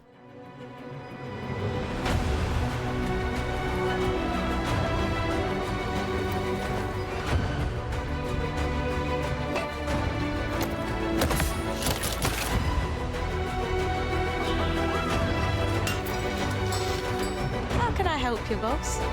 Yeah, this is all just stuff we've seen. Very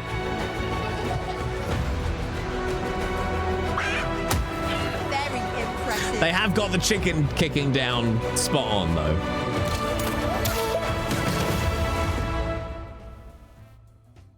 And I'll say the same thing I say every time, chat. A celebrity cameo always concerns me in every single game it appears in. Although the original Fables did have some celebrities in, didn't they? So I can't bag on it too badly for that. But because my brain always just goes, I know how much somebody like Richard Ayoade would cost to get into your game. Please spend that money on the game instead. Please. Please. Jay, have you looked at Beast of Reincarnation? No. Well, that is the other thing we were going to discuss tonight, chat, was kinds of games that we should play. I'm enjoying simulator games. I'm kind of moving away slowly from playing games that take us like 3 months to get through on stream, because I don't think either I or chat or people in general these days have the appetite to watch a game that takes 3 months to get through. Beast of Reincarnation. Ooh, intriguing. Is there a trailer for it? Beast of Reincarnation. Oh damn, hang on. Copy link address. Ooh, this looks pretty. Hi chat, this looks real pretty. This looks so pretty. It's the downside of using a Chrome browser that isn't signed in, is that I get adverts. But it's all right. We can learn about feel-good toilet paper. We get feel-good toilet paper. Crime scene cleaner, trash goblin, and or craft. There's Stardew as well, because that's a nice, easy, cozy game, right? That's a nice, easy, cozy game. Things like Stardew, yeah, 1 or 2 streams, or that we could just kind of jump into and dick about with. I think Simulate, yeah, Hightail I was looking at as well, yeah. Right, let's have a look at this. So this is Beast of Reincarnation.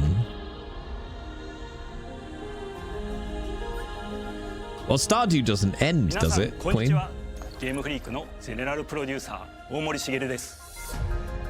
ここは東京にあるゲームフリークのオフィスです。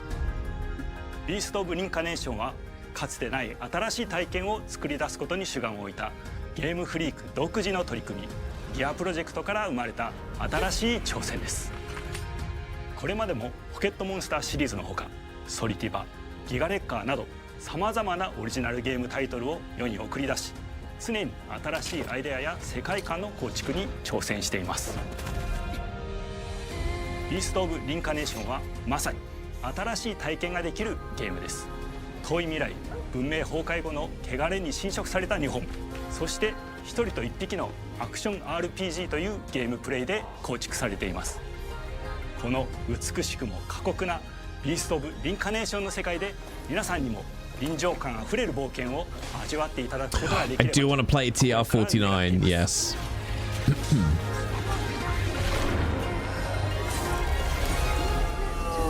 これまではポケットモンスターシリーズでバトルプランナーやサウンドマネージャーを務めてきました。ただ新しいゲームに挑戦したいという強い衝動もずっとあったんです。 Oh, for fuck's sake. I'll sign in for the next time we do this. The UEFA Women's Champions League has landed on Disney Plus.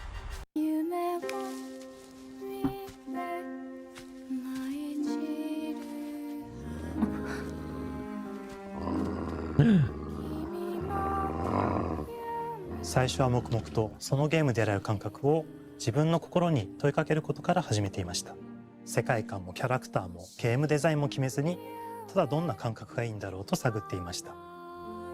そうしているうちにぬくもり、頼もしさ、そして寂しさが入り混じったような感覚が最もしっくりきたんです。自分の心に反応しました。隔離された主人公エマとこの世界を一緒に旅していくぬくもりのある相棒クーもその過程で生まれました。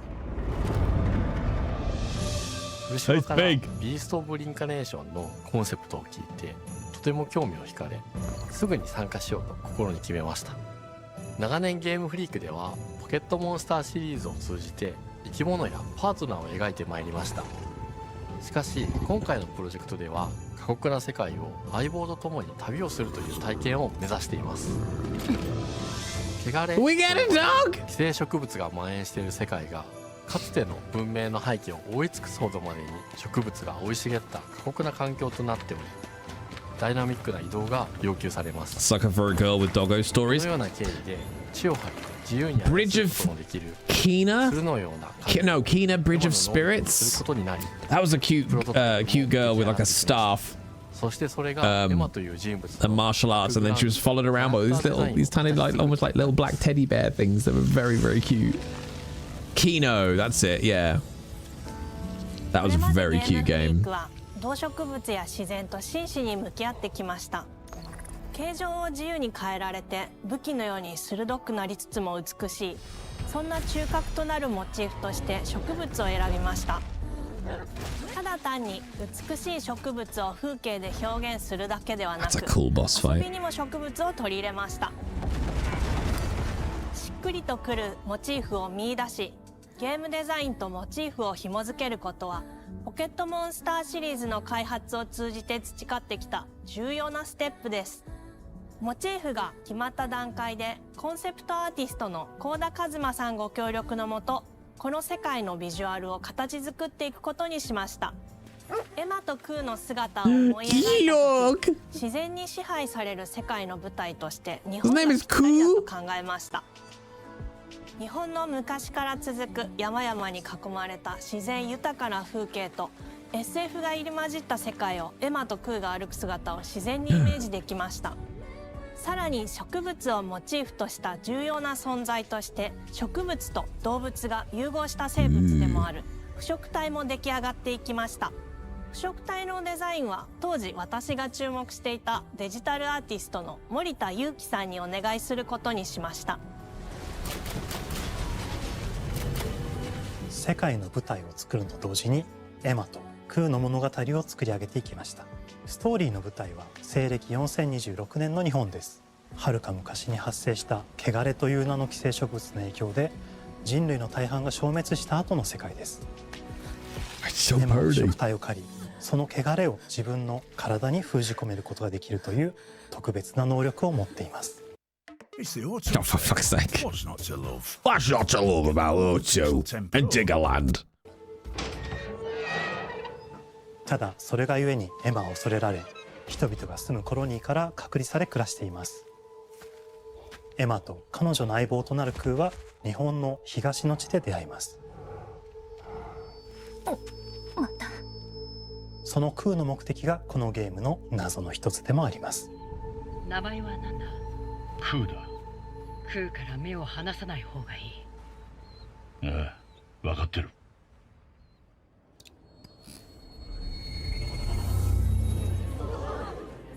封じ後エマ、お前に輪廻の獣討伐の命を。 Also, we know I'm sucking for Japanese 輪 VO. 廻の獣を討伐するにはエマとクーの力を強化していく必要があります。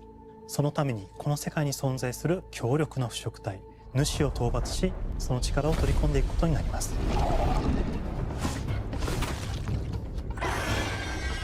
汚れを封じることができるエマにしかできない特別な役目です。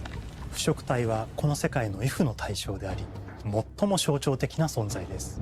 汚れに寄生されて巨大化していった生物たちです。エマとクーが戦う強力な敵です。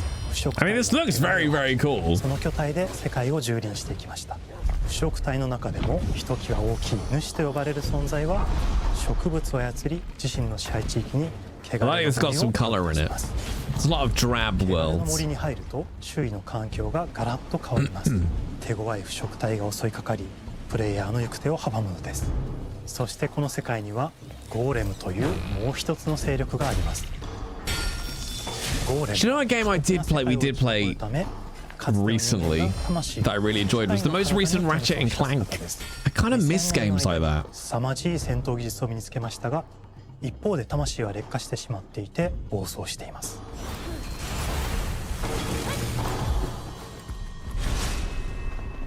エマとクーはさまざまな人物と出会います。長い旅をサポートするブラッド、カグラであったり、あとはクナイというエマと同じように腐食体を連れた剣士とも巡り合います。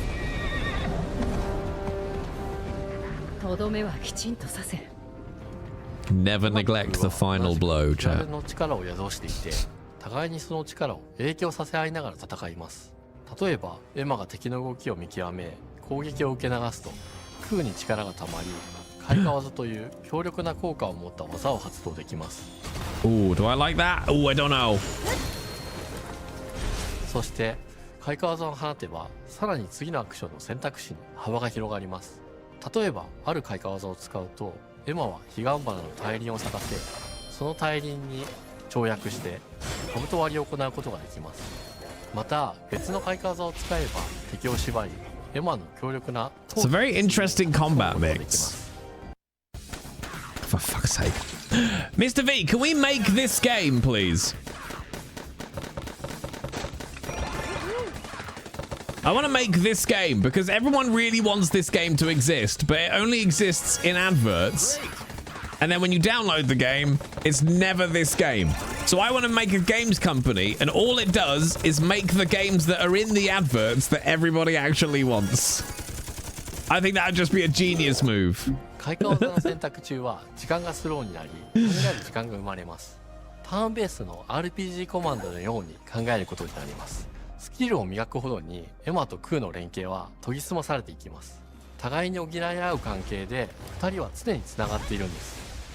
エマとクーにはそれぞれスキルツリーがあり、エマが行動すれば We'll just call it actual games. That's it. There you go. I've given the idea and the name. Everyone else can do it and just give me the money. エマとクーの親密度が上昇するにつれて装備できるスキルも多くなります。The combat in this is starting to seem less interesting to me now. 作っていくことができるんです。さらにエマとクーを結びつける霊秘石やエマが受け流しを But also I massively like dropping out to a bunch of menus mid-fight. ていくことなどでより奥深い戦闘ができるようになっています。遠距離だけで戦う人もいれば Wow, Maury. Wow, alright. Maury just said don't bother, chat. They've just shit all over our dream. I mean, they can't be very good, Maury, because I've never seen them. エマとクーでどのような装備でどのような霊奇跡と組み合わせて戦うのか、プレイヤーの皆さん次第 I'll do it, but better. 皆さんがどんな意外な組み合わせを生み出すのか、今からとても楽しみです。It looks cool though. 遥か昔に汚れに追い尽くされた美しくも過酷な新たな世界。企画構想から6年間、私たちはこの世界に数えきれない秘密や奥深い魅力を注いできました。Oh, that's a pretty robot. すべてのプレイヤーの皆さんにビースト・オブ・リンカネーションの世界を体験していただける日が待ちきれません。JP AAAT。今年の夏、Xbox、PC、そしてプレイステーションでリリースされます。さらにビースト・オブ・リンカネーションは発売初日から Xbox ゲームパスでプレイ可能です。ぜひウィッシュリストにご登録ください。ゲームフリークが挑む渾身の新作、どうぞご期待ください。I need it. Give me it.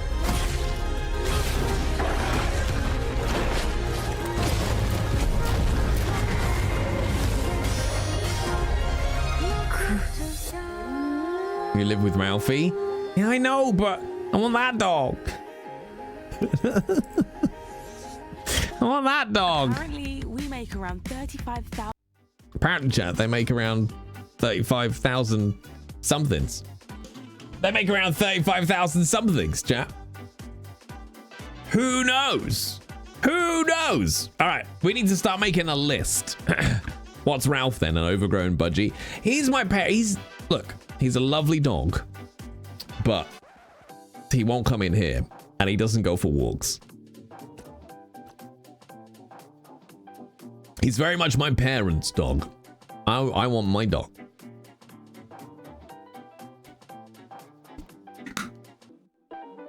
Although I do get my my morning moments with Ralphie because I'm always the first up, so I feed him in the morning. And he does the little happy feet. He does a little happy feet. Oh yes, so notepad. Let's get a notepad file going. Okay, perhaps I can walk in while my mum recoups. I can. Actually, yeah, that's a good point. That's a good point. Oh, that could be my way in, kids. That could be my way in. Because my dad's fucking lazy, so any opportunity for me to slip in there. Ooh. Okay, so hang on. We got Slay the Princess, Crime Scene Cleaner, Shia, was it High Tail, isn't it? The first walk is always free. Stardew Valley. Then Maury, you said a bunch. What did you say? Where's all yours? Drifter, Haven, And you listed about... Oh, there it is. All right. Control C.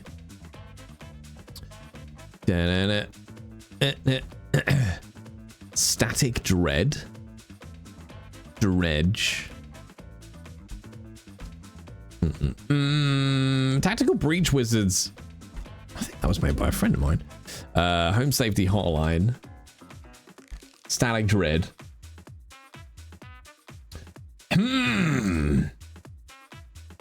Oh yeah, TR49. TR49 from the wonderful John Ingold. Oh yeah, Contraband Sim. News Tower. Starstruck. Vagabond. What is it called? Hard Space Shipbreaker? I've probably mixed those words around, but Inkle folks are so... Oh, the Inkle folks are fucking brilliant. Strange Horticulture. Contraband. Police. Okay. Hard Space Shipbreaker. Yeah, fucking nailed it. Hell Is Us is out. Oh yeah, that was quite cool actually. That was cool, but I don't. That's not a short game by any stretch, is it? Project Zomboid. I've played Project Zomboid, but it's not for me. Well, no, that's not fair. I enjoyed it playing with friends. Tiny Tony Bookshop. My name's Tony. Tony Bookshop. Tiny Bookshop. Dabadooba-dap-doop-dabadoom. Scabadooba-dap-doop-down. Routine. I'm putting it on the list. Poutine. How would you feel about retro point and clicks? Oh, I'm down for those. Atomfall. What, the notoriously short game, Atomfall?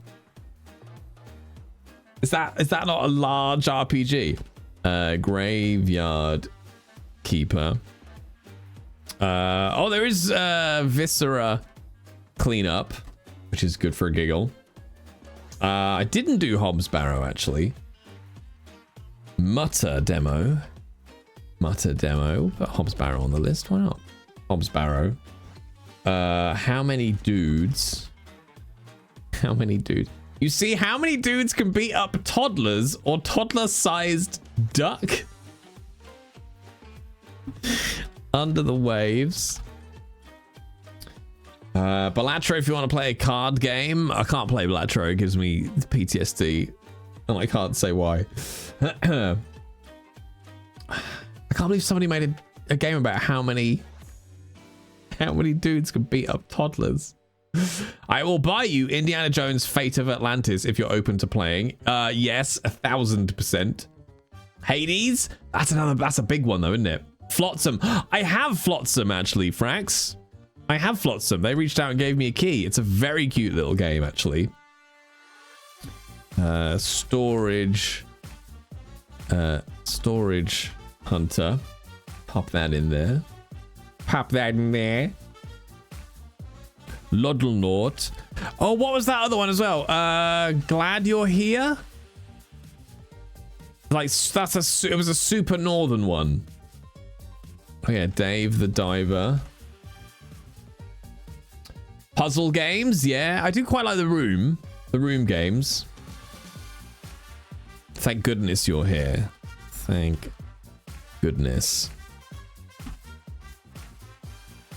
Blueprints. That's quite long though, isn't it? I think Blueprints. Viewfinder we've played. Botany. Mana. Goblin. Cleanup. Da-da-da. Night in the Woods. Ooh. That's an old one, isn't it? I feel like that one's been around for a while. Road 96. Oh my god, there's so many, chat. There's so many. Squirreled. It's not how you spell squirreled, is it? Doesn't look right. Squirrel. Ah, no, I was right the first time. Hate that. Would you be trying to try Kingdom Hearts? Yes? Yes? Oh yeah, Outer Wilds because I always get confused with Outer Worlds. Outer Wilds is one of the best puzzle games ever, apparently, isn't it? Electricity is back. Is that? I don't know that game. No, I'm not aware of that one. That's a lot of suggestions, chap. There's a lot of suggestions. No, Yukina's power was out. That's the joke. Firewatch. Oh yeah, that's another classic I never played. Firewatch. Go through them and see what tickles your fancy. Have you played TR49? No, but it's very much on the list. Very much, because I think that's like single stream territory, isn't it? I'm almost tempted by a Visage playthrough, chat. Replay through. Because I keep going on about it as one of my favorite horror games ever. And I'd be intrigued to see how I experiencing it now. Because that was so fucking terrifying. Monkey Island 2, LeChuck's Revenge. I'm pretty sure we've played that. How do you feel about old school Parser If or Starship Titanic? A mad puzzle game with a corpus of recorded lines voiced by broken robots. Intriguing. My friend is one of the sweary robots and lost a BAFTA to a dead man. For what? Routine was good. Horror. Is that on the list? Somebody said it. Oh yeah, that's up there. Yeah, good horror games would be good as well. Because I do like more horror. Put Do No Harm on there twice. I have indeed. West of Loathing and the sequel. West of Loathing plus sequel. Mouthwashing. Visage. Dabba-dooba-dab-doom. I love that mouthwashing just came up at exactly the same time for both of you. Karma, The Dark World. Is that a horror? Make a little horror section down the bottom. Dabba-dooba-dab-dooba-doo-boom. I like the look of Lodelnort. I just went by the fact that it was called The Dark World Asabat, but I could have imagined it being a huge comedy. Yeah. Factorio? What, that notoriously short game? Maybe Amnesia games? No, I don't play any of the Amnesia games for reasons. I'm making a hottie jock before the power decides to do it. Do it! Sheepy, a short adventure. Is that a short adventure? A short adventure. So who do you know on Tactical Breach Wizards? Well, I mean, I could be wrong, Jack, but is that from Bithell & Co? Tactical Breach. Damn, Starcom, Unknown Space. Oh my god, come on, fingers. Damn. Doop down. Damn. Doop down. Damn. Doop down. Him what done heat signature. Maybe it's not Bithell Games then. Dabba-dooba-dab-doob-da-da-boom. Who made, let's look, Tactical Breach Wizards. Who made that? Nope, it's not Bithell at all. Dabba-dooba-down. Bendy and the Ink Machine. Wait, is that two separate? Is that two separate games? Is that two separate games? One game. Okay, Bendy. I like that just by the name. Bendy and the Ink Machine. All right, it's on the list. It's on the list.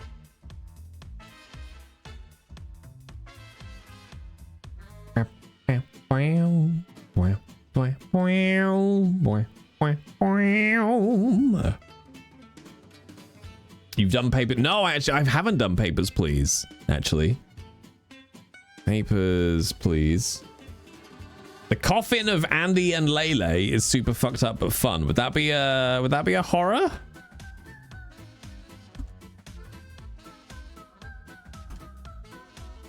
Castle Crashers is pretty short. What was the one your Catbund that Catbund made? Cat? More like dark comedy. Okay. Bug Snacks. Bug Snacks. Last Campfire. Is that a short game / horror game?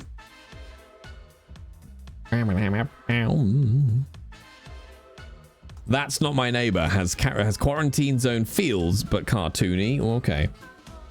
That's Not My Neighbor. I mean, you know, we've probably got enough to go on for now. Games to play. There we go. This is quite the list. It is quite the list. It's an intense list. Puzzle, relatively short. Oh, okay. Gotcha. My winter car to rage at. Wait, I thought it was my summer car. Chat, this is important. I think my new boots are coming on Wednesday, chat. I think my new boots are coming on. I don't think my new boots are coming on Wednesday. I've just had an email that's telling me my new boots are coming on Wednesday. My winter car is the second one to my summer car. A pinball game that makes you mad.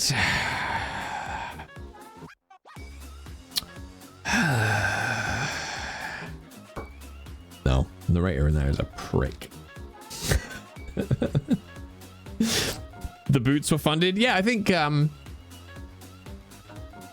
were the boots funded? Thursday? I was lucky because the boots were funded, but then they were out of stock on Amazon. But I've actually managed to get them direct from...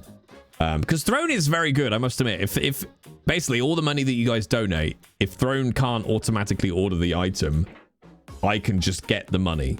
So they will give me the money, and then I can order... I mean, I could order it from anywhere, but I managed to get it directly from Caterpillar, so... They should be with me. You want to see the boots? Okay, I don't actually think I went for the same pair that was actually on Throne. Let me have a little look-see. Let me have a little look-see. Purchases and payments. Order confirmed. View your order. I am viewing the order. Visit our store. And I will search for this boot. This boot. I want to have this boot, please. And make this boot. No, make this boot. Yes. Alright, he wants to see my new boots, chat. These are the boots that you bought me, but will now hopefully not get my feet wet. There you go. That's my boots.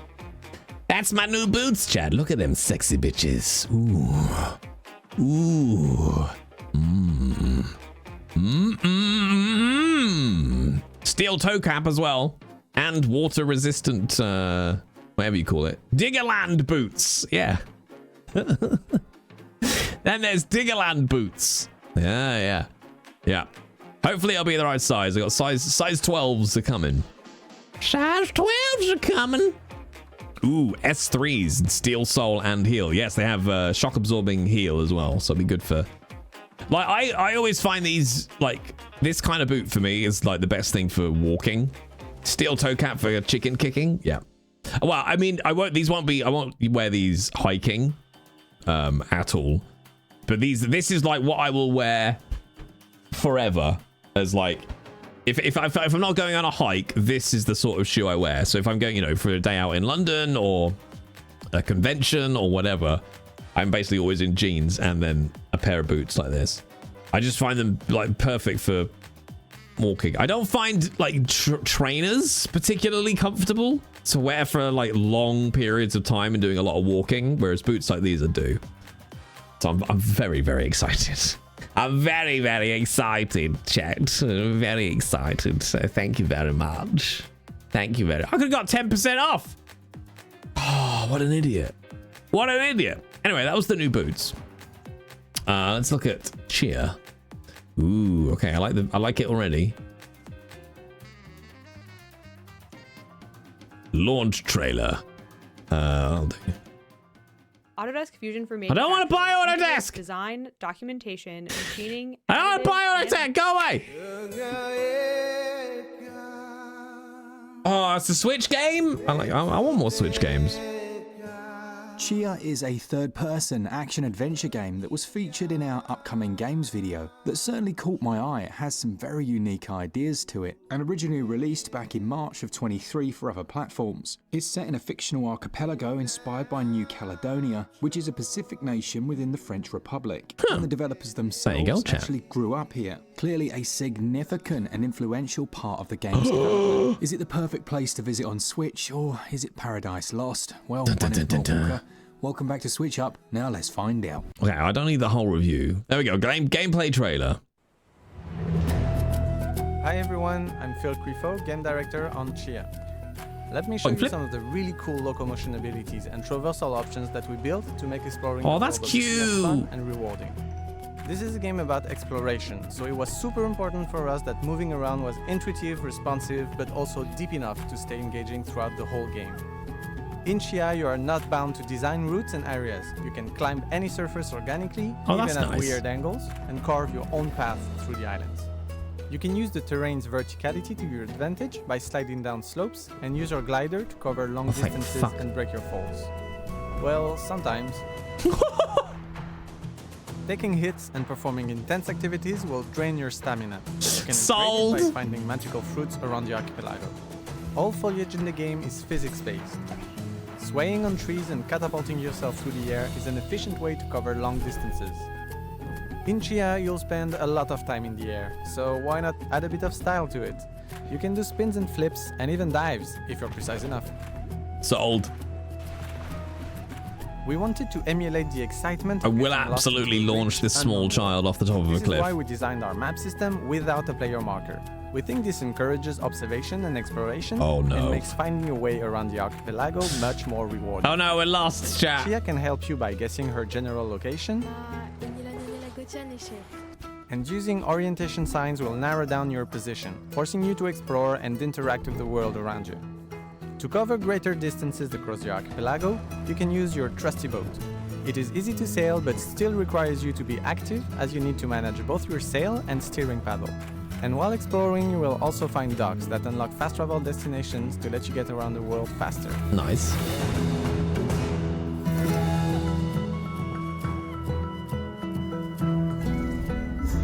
Let's dive into one of the game's most unique mechanics. What? Chia's soul jumping ability that allows you to take control of any object or animal in the game world.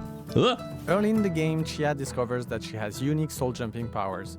Her left eye starts glowing and she is able to warp into nearby objects and animals. Some objects have different characteristics. For example, explosives can be super useful during combat, especially when used alongside soul throwing, a mechanic that lets you aim and shoot an object towards the target while regaining control of Chia on the spot. It's up to you to be creative and discover fun ways to use objects. Oh, that's cool. Soul jumping into animals is also super powerful. Most of them Chicken have kicks unique back. abilities that can help you with traversal, exploration, or are just great fun.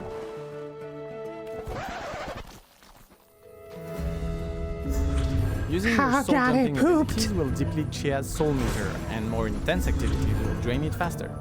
You can upgrade it permanently by consuming super rare fruits that will add a slot to your soul meter, and doing so as well as progressing through the story will unlock the full potential of Chia's soul jumping powers. I like it. I like it. Brother, why are we oohing? What's that? Was it for the poop? What's that, brother? Was it for the cow poop? What was I just about to look up, chat? Oh yeah, hightail trailer maybe? Oh, there we go. Announcement trailer, early access trailer. Let's have a look. And now we'll play Fortnite, chat. I'll just do a Fortnite channel all the time.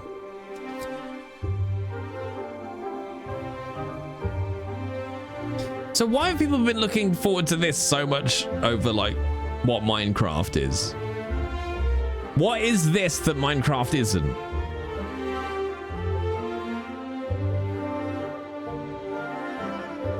Because this looks exactly like Minecraft. It's a little cuter. Okay.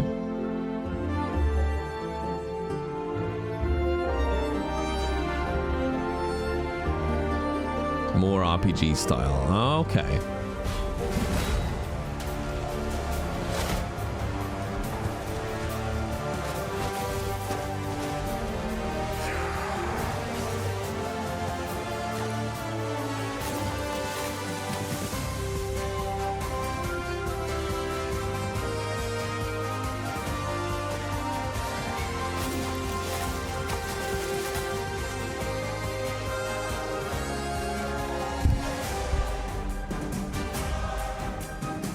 It's the cactus!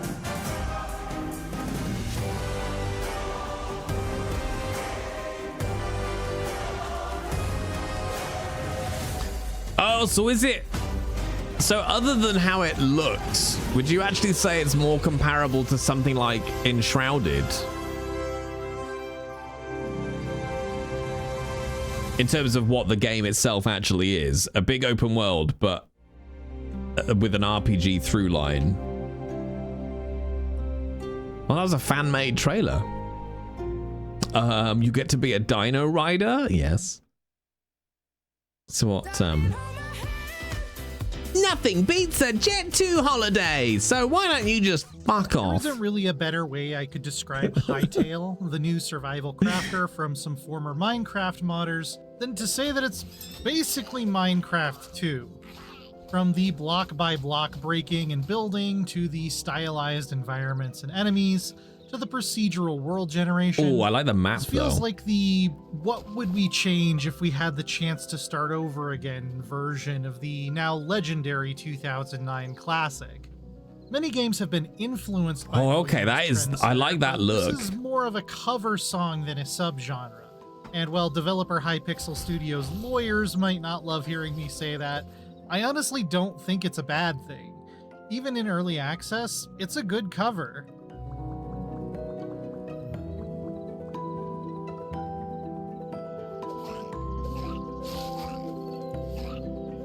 All of this will be pretty familiar if you've put any time at all into Minecraft, Oh, but that's with cute. some streamlining here and there. You no longer have to begin your journey punching trees, for instance, since basic tools are made with sticks and rubble that can be collected easily with your bare Oh my god, Haggis, you just said the Also, magic breaking sentence. The trunk of a tree will cause everything above it to collapse and drop its resources, which was almost enough to win me over on its own. Yeah. I still to this day hate having to chop upwards to hollow out a tree in Yeah. Minecraft. Yeah. Movement is also a lot more modern and fluid. You can jump up to 3 blocks high and pull yourself up, which feels like such a huge quality of life Nice. improvement over the 1 block jump limit in Minecraft. It's even possible to take a running leap at a ledge, hit the side, and then scramble up. We've got proper parkour now, and I don't know that I would ever want to give it up. Building I haven't, has some Asabat, and I welcome additions as wanted to, but I There wasn't are entirely actual sure on the roof pieces, accents and whether or not it would drive me You don't mad. need to repurpose stairs to kind of look like a roof. Roof Most pieces? block types could be rotated using the R key before placing them. Half slabs can even be placed vertically to create thinner interior walls. However, the way they're aligned on the grid and the lack of corner pieces mean you either end up with some oddly offset layouts or missing exterior corners, which is a bit of a shame. I wish they could dynamically snap together the way fences do. Hytale also just runs better than Minecraft on my Ryzen 7 3700X, 32 gigabytes of RAM, and RTX 4070 Ti power. That is my favorite price, Even with the Asabat. draw distance cranked up, my frame rates sit comfortably above 60. Is it not on Any Game Pass or small anything like hitches that? Generally only happen when it's generating new terrain. I haven't had time to stress test this with anything as elaborate as a 1-to-1 recreation of Minas Tirith or whatever. Well, why For now, not? it's like Jesus, butter. get building. Combat is fine. There are a handful of different weapon types, from swift slashing double daggers to a classic sword and shield setup with more defensive options. Each one has Lazy its own journalism. unique charge attack and a Sorry, special Gianna. meter that can be filled up to release a devastating finisher. Archery I can see how it exciting. how it I feel is like Minecraft, arrows but drop off too modern. quickly to allow for really impressive. Makes you realize how little Minecraft had And I suspect actually this has to do with the advanced. fact that enemies shot from even the current max range often have a really hard time figuring out where the shot came from, which makes Yeah, and it it's a bit got a map. too exploitable. I'm quite impressed with the enemy variety already, with everything from goblin bomb throwers to these really terrifying lava skeletons. There are a handful of new creatures to fight in every biome, like yetis and Especially as this is obviously, you know, early access still. in the desert. The way they spawn can feel strange and off-putting though, especially when exploring underground. It seems like they'll tend to clump up just on the edge of the small safe zone around the player where they're not allowed to spawn. So I often turn back to leave the way I came, only to find an almost literal wall of enemies behind me. The biomes themselves have a pretty good variety as well, ranging from a chill fairy tale forest all the way up to these intimidating basalt islands that can only be accessed with some intense mountaineering. What's even cooler is that every surface biome has its own associated subterranean environments that can spawn below it. Underneath the desert, you might run into harrowing hives for giant insects. Deeper underground are scorching lava tunnels filled with fire-themed enemies. As someone who usually plays Minecraft on large biomes mode though, they do feel a bit cramped and scattered, and this can't be adjusted yet. If you're standing in the desert and you can see a swamp and a lava island just over the next hill, it gives the impression that the world is more of a theme park patchwork than a real place. Hytale also doesn't support the kinds of extremely deep caverns and monumental mountains that came to Minecraft in the last couple years when they raised both the floor and the ceiling for world generation significantly, which contributes to that diorama feeling. That said, the generated structures scattered around enhance exploration quite a bit. Trork strongholds full of hidden loot chests, often guarded by about a dozen minions and a stronger chieftain, offer exciting targets with worthwhile rewards, at least the first time through. There are even villages of neutral Quebec, though at this point they only have a limited selection of items to sell, and some of them, like recipes and new seeds for farming, feel a little bit pointless at the moment since there isn't much difference between the dishes you can cook other than the broad tiers of quality. Yeah, well, it's only There's very little direction EA, in the early access the good launch kind. of Hytale either. The Not main the hub evil area, kind. the Forgotten Temple, is a rotunda of literal under construction signs. I even stumbled into some dungeons out in the world where I'd be excited to throw the doors open, only to find one of these barriers promising there will be something here someday. It's not clear what the larger overarching goal is supposed to be, if any. You can progress through the different tiers of materials that are found in increasingly dangerous biomes, but I quickly ran out of things to do after that. I'm not sure if there will eventually be a story or bigger bosses to find or anything of that sort. You go I careful, haven't run cat. into them yet, if Sorry, they warm exist already. casserole. The only really specific endgame activity revolves around craftable fragment keys, which teleport you to a smaller challenge map to collect rare resources within a strict time limit. I found the whole system a bit underbaked so far, though they are one of the only efficient ways to acquire certain late-game materials.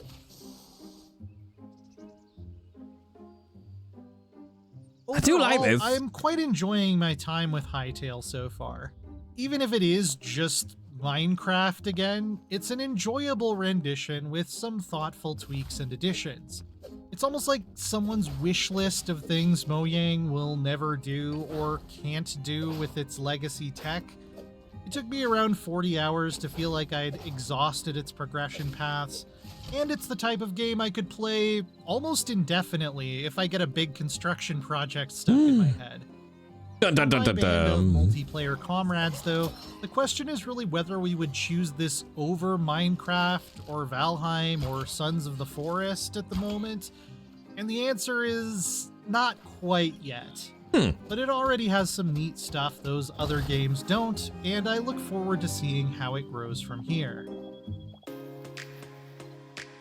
Reviews editor Tom Marks here with Len Hafer, reviewer of Hytale, to talk about her tastes in survival games, a little bit more about this review process. Yeah, all right, don't need that much. Does your loo roll make you All right, well, that looks cool. I like that. I like that. What is... Jay, have you played Until Dawn? Until Dawn? Yes, Philhoof. We've played almost all of... I think we've played all of the Dark Pictures games, other than the most recent one, which I can't remember if it's out yet or it's about to come out in it. So yeah, I've played pretty much all of them. I hate every single one of them. That's not true. I hate every single character that has ever appeared in a Dark Pictures anthology game, and every single playthrough of the Dark Pictures anthology games, I try to kill all of the people that we're involved with as fast as I humanly can. I consider success in that game to be if you manage to kill everyone. That's what I usually try to... That's what I try to aim for. Yeah, that's what I try to keep on top of. See if I can just kill everybody. Let's have a look at Hard Space Shipbreaker, because I've actually never really seen it. Oh, it looks pretty though. Oh, I didn't realize it looked like this. I didn't realize it looked like this. Look how photorealistic it is, chat. It's one thing to blow up a spaceship. It's another to dismantle it piece by piece, systematically reducing it from a hulking barge to a pile of valuable scrap. There's a great sense of satisfaction in doing that job well, especially when performing it efficiently requires careful planning and carries a not insignificant risk of killing yourself in a wide variety of ways in the process. Sold! Hard Space Shipbreaker does a fine job of empowering us to carve out these giant space turkeys like every day is Thanksgiving, and smothers it in a thick blue-collar gravy, but it does wear thin with time. By the end of its campaign, the repetitive objectives and intentionally slow progression made shipbreaking start to feel like exactly what it's simulating: hard labor. Hard labor. 14 years. Almost immediately, floating in space to that twangy music took me back to an early scene from the pilot episode of 2002's Firefly. I was going to say, I'm pretty sure this is Firefly. By cutting through the hull and floating away with them. Did they get copyright permission for this? Holy fuck. See, it's been so long since I've been on YouTube without ads. I didn't realize just how many you fucking get now. Serene, and it's easy to maintain control thanks in part to the brake button that brings you to a full stop. And sure, the graphics and lighting aren't cutting edge by any means, but the spaceship designs are distinctive, asymmetrical, and interesting. The plot isn't at all subtle about its comical corporate dystopia where workers are kept in indentured servitude to a tyrannical interstellar business empire that exploits them relentlessly. It even resurrects them after fatal accidents so they can continue to work off their crushing debt. The story that plays out over unskippable audio is equally one note. Gotta do it all over again tomorrow. With your character's crew of salvagers basically being forced to unionize to fight back against their corporate overlords. There's not much by way of memorable moments or surprises, and the supervisor villain is a standard issue middle management caricature. I know you don't love a middle management. All right, so it sounds like a good chillin' chat Really, stream. it's all about A the good work, chillin' chat. and dismantling a large spaceship is definitely a rewarding exercise. It boils down to zapping yellow bits that join hull plates together with your cutting laser, then using your handheld tractor beam and deployable tethers to toss chunks of scrap and machinery into whichever of the red, blue, or green ports on the surrounding space station you're told to. Most of the cutting has a paint-by-numbers feel to it because only those cut points can be disintegrated, but certain materials can be cleaved away with this cool laser. Though sometimes it's annoyingly hard to cut away that last little bit. There are quite a few dangers in play. Upon approaching a new ship, you'll have to worry about explosive decompression, which can wreck your sensitive salvage or smash you like a bug on a windshield. Making sure to separate out different types of components takes a keen eye and the use of your suit's sensor views if you're trying to get the absolute maximum out of every salvage operation. That's something I wish could be automated to a certain degree, because it's frustrating to be penalized for missing a single light fixture or neglecting to manually detach every last computer console or door control aboard before you toss a chunk of hull into the furnace. And it becomes a chore to then hurl every one of those small pieces into their own receptacle individually. Salvage secured. I don't know. Where shipbreaking gets more complicated is where you're handling the valuable reactor, which is very much like disarming a bomb. While a Type 1 reactor can simply be grabbed and tossed into the receptacle before it goes critical, more advanced versions have an order of operations that must be completed first to maximize the amount of time you have before it goes boom. That sound you heard was my GeForce RTX 3080 crying uncle. This has the same tension as figuring out whether to cut the red wire or the yellow wire on an explosive. Cool. And mistakenly firing your cutting beam at a fuel line that hasn't been fully flushed yet can instantly vaporize you. Sometimes a bit unfairly if you ask me. Meet Nerdio Manager. Oh my god, Nerdio. Meet Nerdio. How about you cram it up your ass? But pretty much everything is spelled out for you if you know where to look in the tooltips that pop up when you target something, so it never felt obtuse. Oh, I'm so gonna blow myself up on purpose so many times. Each of which has its own layout, reactor configuration, and peculiarities you must learn to disassemble them efficiently. That's a good initial challenge, but what Shipbreaker desperately needs to keep things interesting is different objectives within that, beyond simply breaking a ship down into its parts. And those rarely but that's what chat's for. You can entertain me while we just take a ship apart. Parts to acquire to work on a side project.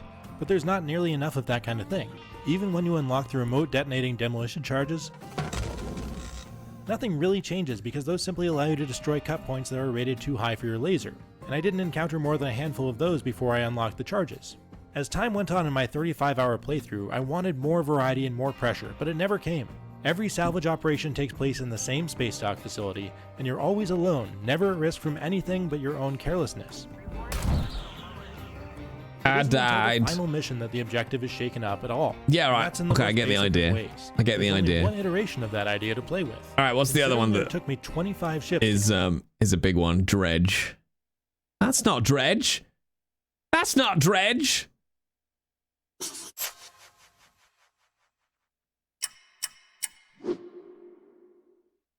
Dredge, developed by Black Salt Games and published by Team 17, is an eldritch fishing adventure. Ooh, okay. Sold on Eldridge. Down in a dilapidated seaside town with equally generous and secretive residents. Fine. You can fish off Sold. the coast and sell your catch in the Marrows to pay off your debt, repair your ship, and upgrade your gear. But it won't be long before you're drawn into the mystery of the sea, out of curiosity to unearth secrets, ambition for better gear, or the madness that everyone succumbs to in these dark waters. The writing is simple, but balances the fine line between mystery and macabre. Seems a bit The gameplay fishy. is fairly straightforward. Drive your boat around the waters looking for disturbances on the surface to reel in fish with a minigame. The shape of the minigame can change depending on the type of fish you're trying to catch, but they're all essentially the same skill check, where clicking at the right time reels your prize in faster. Your cargo space is a limited grid, and the sea creatures come in different shapes, so you'll need to manage your inventory carefully to make sure you have the proper gear and can sell your catch in time before it rots. Be wary of taking damage while you're out at sea because a hit in the right spot can make you lose cargo or disable your fishing poles, engines, and lights. Honestly, if the game was only this, it would be perfectly serviceable, as the core gameplay loop is a lovely balance of cozy and engaging, and there are over 100 different species of fish to come across. Holy shit balls! The twist to the gameplay is that time doesn't move unless you are sleeping, fishing, or driving your boat on the water. The second twist is you have a panic meter to manage that gets set off by being in the dark too long, not sleeping, or witnessing stressful events like whispers in the night. Oh, so like a real-life panic meter. Madness to set in. So you're incentivized to get better at the mini-games and manage your time carefully to maintain your sanity. If your sanity drops too low, you'll experience a variety of strange phenomena. You'll see and hear boats approaching before disappearing once within range of your headlights. Rocks will start to appear that you swore weren't there before. Crows will steal whatever's in your inventory. Monsters will attack your boat. It may all be in your head, but the damage to your boat is definitely real. So I got a minigun for the birds. And atmosphere these mechanics provide, but more so I admire how the developers coax you to confront the madness on your own terms. Everything leads back to madness. The main storyline sends you through 5 major areas to fish at night, explore dangerous waters, or unlock special abilities like teleportation at the cost of your precious sanity. Getting better upgrades will mean you need to go out of your comfort zone to dredge for wood, cloth, or metal scrap while trying not to fall to pieces yourself. Even if you choose to mind your own business and live a carefree sailor's life, The mutated aberrations you catch at night can fetch 2 or 3 times more than the price of a normal fish. Ooh, well, now you've caught my interest. Then perhaps curiosity will. The entire map is dripping with secrets.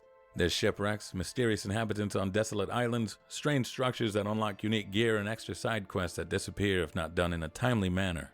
Its game length is what you make it, as speeding through the storyline with a bare-bones boat will only take about 6 hours, but a thorough exploration can easily double or triple that amount when it comes to finding every secret and species on the map. It's a beautifully crafted nautical playground that's easy to get into and fun to master at your own pace. Its thrilling atmosphere relies on sinister music, natural sounds, a well-crafted map, and player agency instead of in-your-face spectacle and mass horror. Even though there's plenty of that by the water's edge, Dredge, in my opinion, is a humble superstar for those who want a small-scale thrill. A humble superstar. It's me, Dredge releases March 30 for $24.99 on PC, Xbox One, Xbox Series S and X, Nintendo Switch, PlayStation 4, and PlayStation 5. All right, I like the look of Dredge. That's a wiener. That's a wiener. Witchfire. Let's look at this. 15 minutes of gameplay. Holy shit. Oh, this reminds me a little bit of oh, it's not though. What was that game that came out? Not Wild Wild West, because that's the ooh. That was quite good. Oh god. What is it called? It's gonna really wind me up. It was like Red Dead, but with zombies. Oh, fuck, what was it called? Because I played it a little bit. Hi, my name is Adrian Chmielasz, and I am the creative director at The Astronauts. That's cool. In this video, I want to show you how guns work in Witchfire. When you get a new gun, it's just a dead piece of metal. Let's take this hand cannon, called Hunger, as an example. It works as expected, can get the job done, but there's nothing special about it. Well, that's because its true power is hidden from mere mortals. All guns have powerful... No, it was on, I think it was on Game Pass. Witch hunters can access. Is it third person, I want to say? Let's see that in action. Not sure. Hunger feeds on critical hits. Reloading it will give you as many extra powerful bullets as critical hits before the reload. So, for example, this is an old vid. 3 critical hits, then I reload. Let's see what we got that's more recent. 2 years, 1 year, 1 year, 2 years, 2 years, 1 year.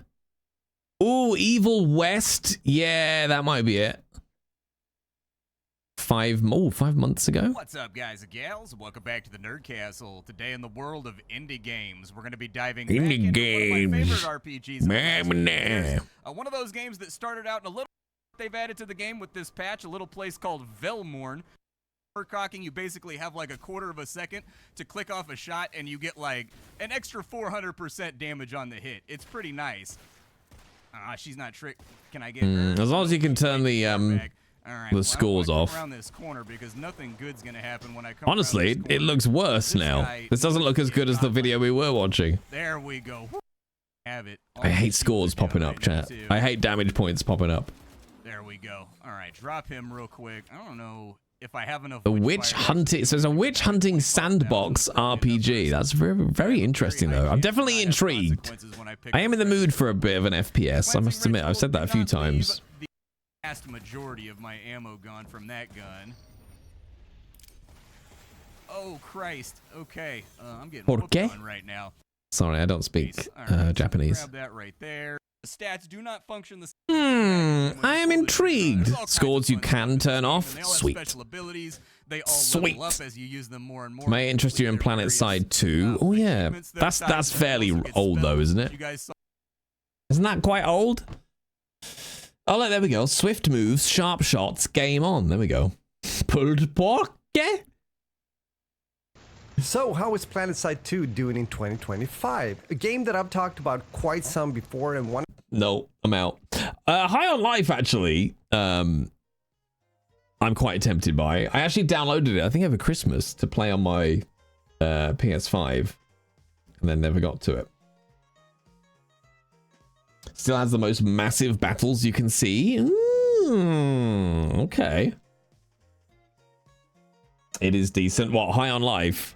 It's very Rick and Morty, isn't it? High on... Oh yeah, High on Life 2. Wait, is there an... No. There is! Babe, what's wrong? I'm sorry. I've just been so depressed lately. You know, it would fix everything. Humanzapro.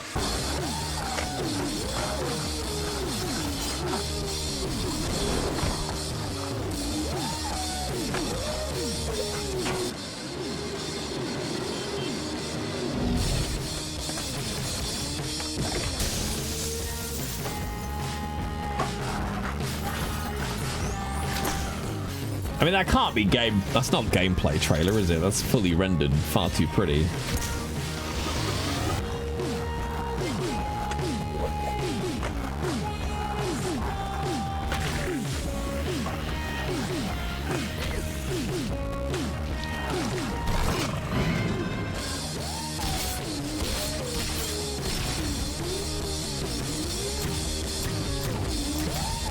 I mean, it looks ridiculous. Pyramid Head!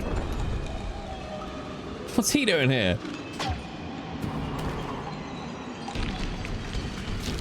Yeah, humans are barely sentient. Scientists have done studies, and their brains are like half the size of ours.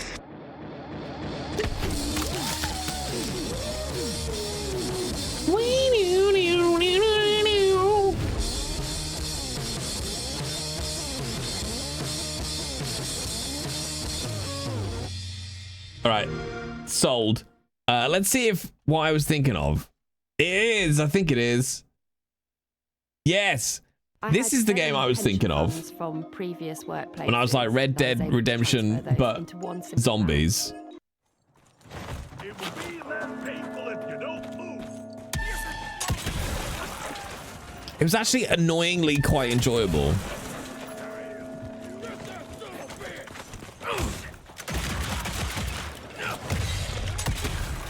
Reminded me a little bit of, oh fuck, Bulletstorm. Do you remember that?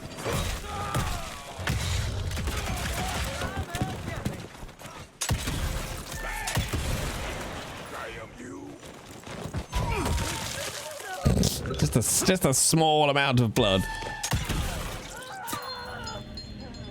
Shot both of his arms off. Awful Red M shootout etiquette. I know, right? Where was the story? So they've got... Because it gets there. There you go. All mystical and stuff. But like this kind of game, I don't feel like... I don't think these sort of games get made much anymore. They're a little bit too, I don't know, linear. Why annoyingly? I don't know, it's just a phrase. You know what, just like when something shouldn't be as good as it is. It's like, oh, it's just annoyingly good.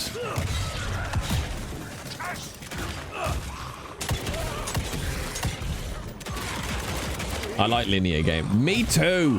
Oh, I'm so bored of 600-hour games. This is just like good old classic arcade fun.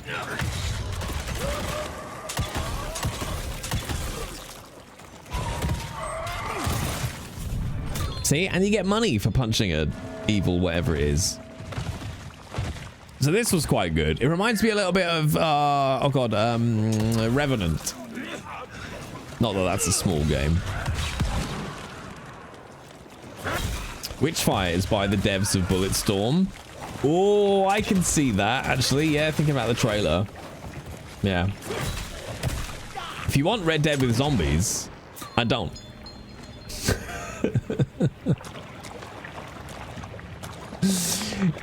With the Oddworld games interest? Yeah, I love the old Oddworld, Abe's Odyssey stuff.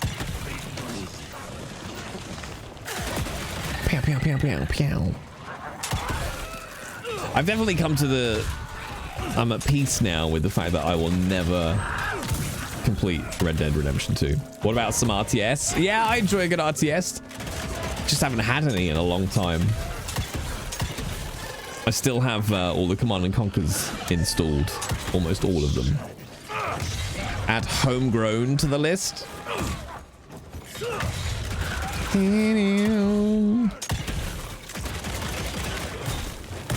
It's a cozy farming game. I do like me cozy games, chat. I like me cozy games. Diplomacy is not an option. Might be a fun stream or two. Send that one in. Diplomacy is not an option. Because the last kind of last RTS that came out that was any good was probably Tempest Rising, and even that just didn't really do it for me. But yes, thank you. Was it Guyver who remembered this game was called Evil West? Very silly. Very silly. It's very tongue-in-cheek as well. Very tongue-in-cheek. I might have another donut after stream chat. I second Diplomacy is not an option. It's great fun and annoying and frustrating and brilliant. Well then. Oh, chat, I know what we can play for the rest of stream. Oh, please tell me I've still got it. I do. Hang on. Because this came up. Does it still exist? Okay, it does. Okay. Because this came up the other day. And now that we've got plenty of things on the list. Are you ready? You're not ready for this, chat.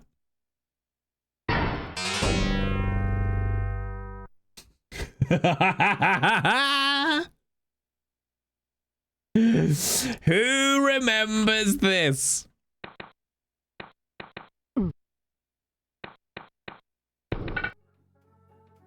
Well, we just... There we go. So, if you haven't ever played this, this is the original Prince of Persia. And this is available just to play in a Chrome browser. In a Chrome browser. And for those of you who are so young, you're like, what the fuck is this game? You have an hour to complete the game. And if you die, tough shit. That's it. Game over. You should play My Little Puppy. It will make you sob. Why do I want to cry? I don't want to cry. So, if you want to relive your childhood... hang on. There you go. That is it. That is it. It's there.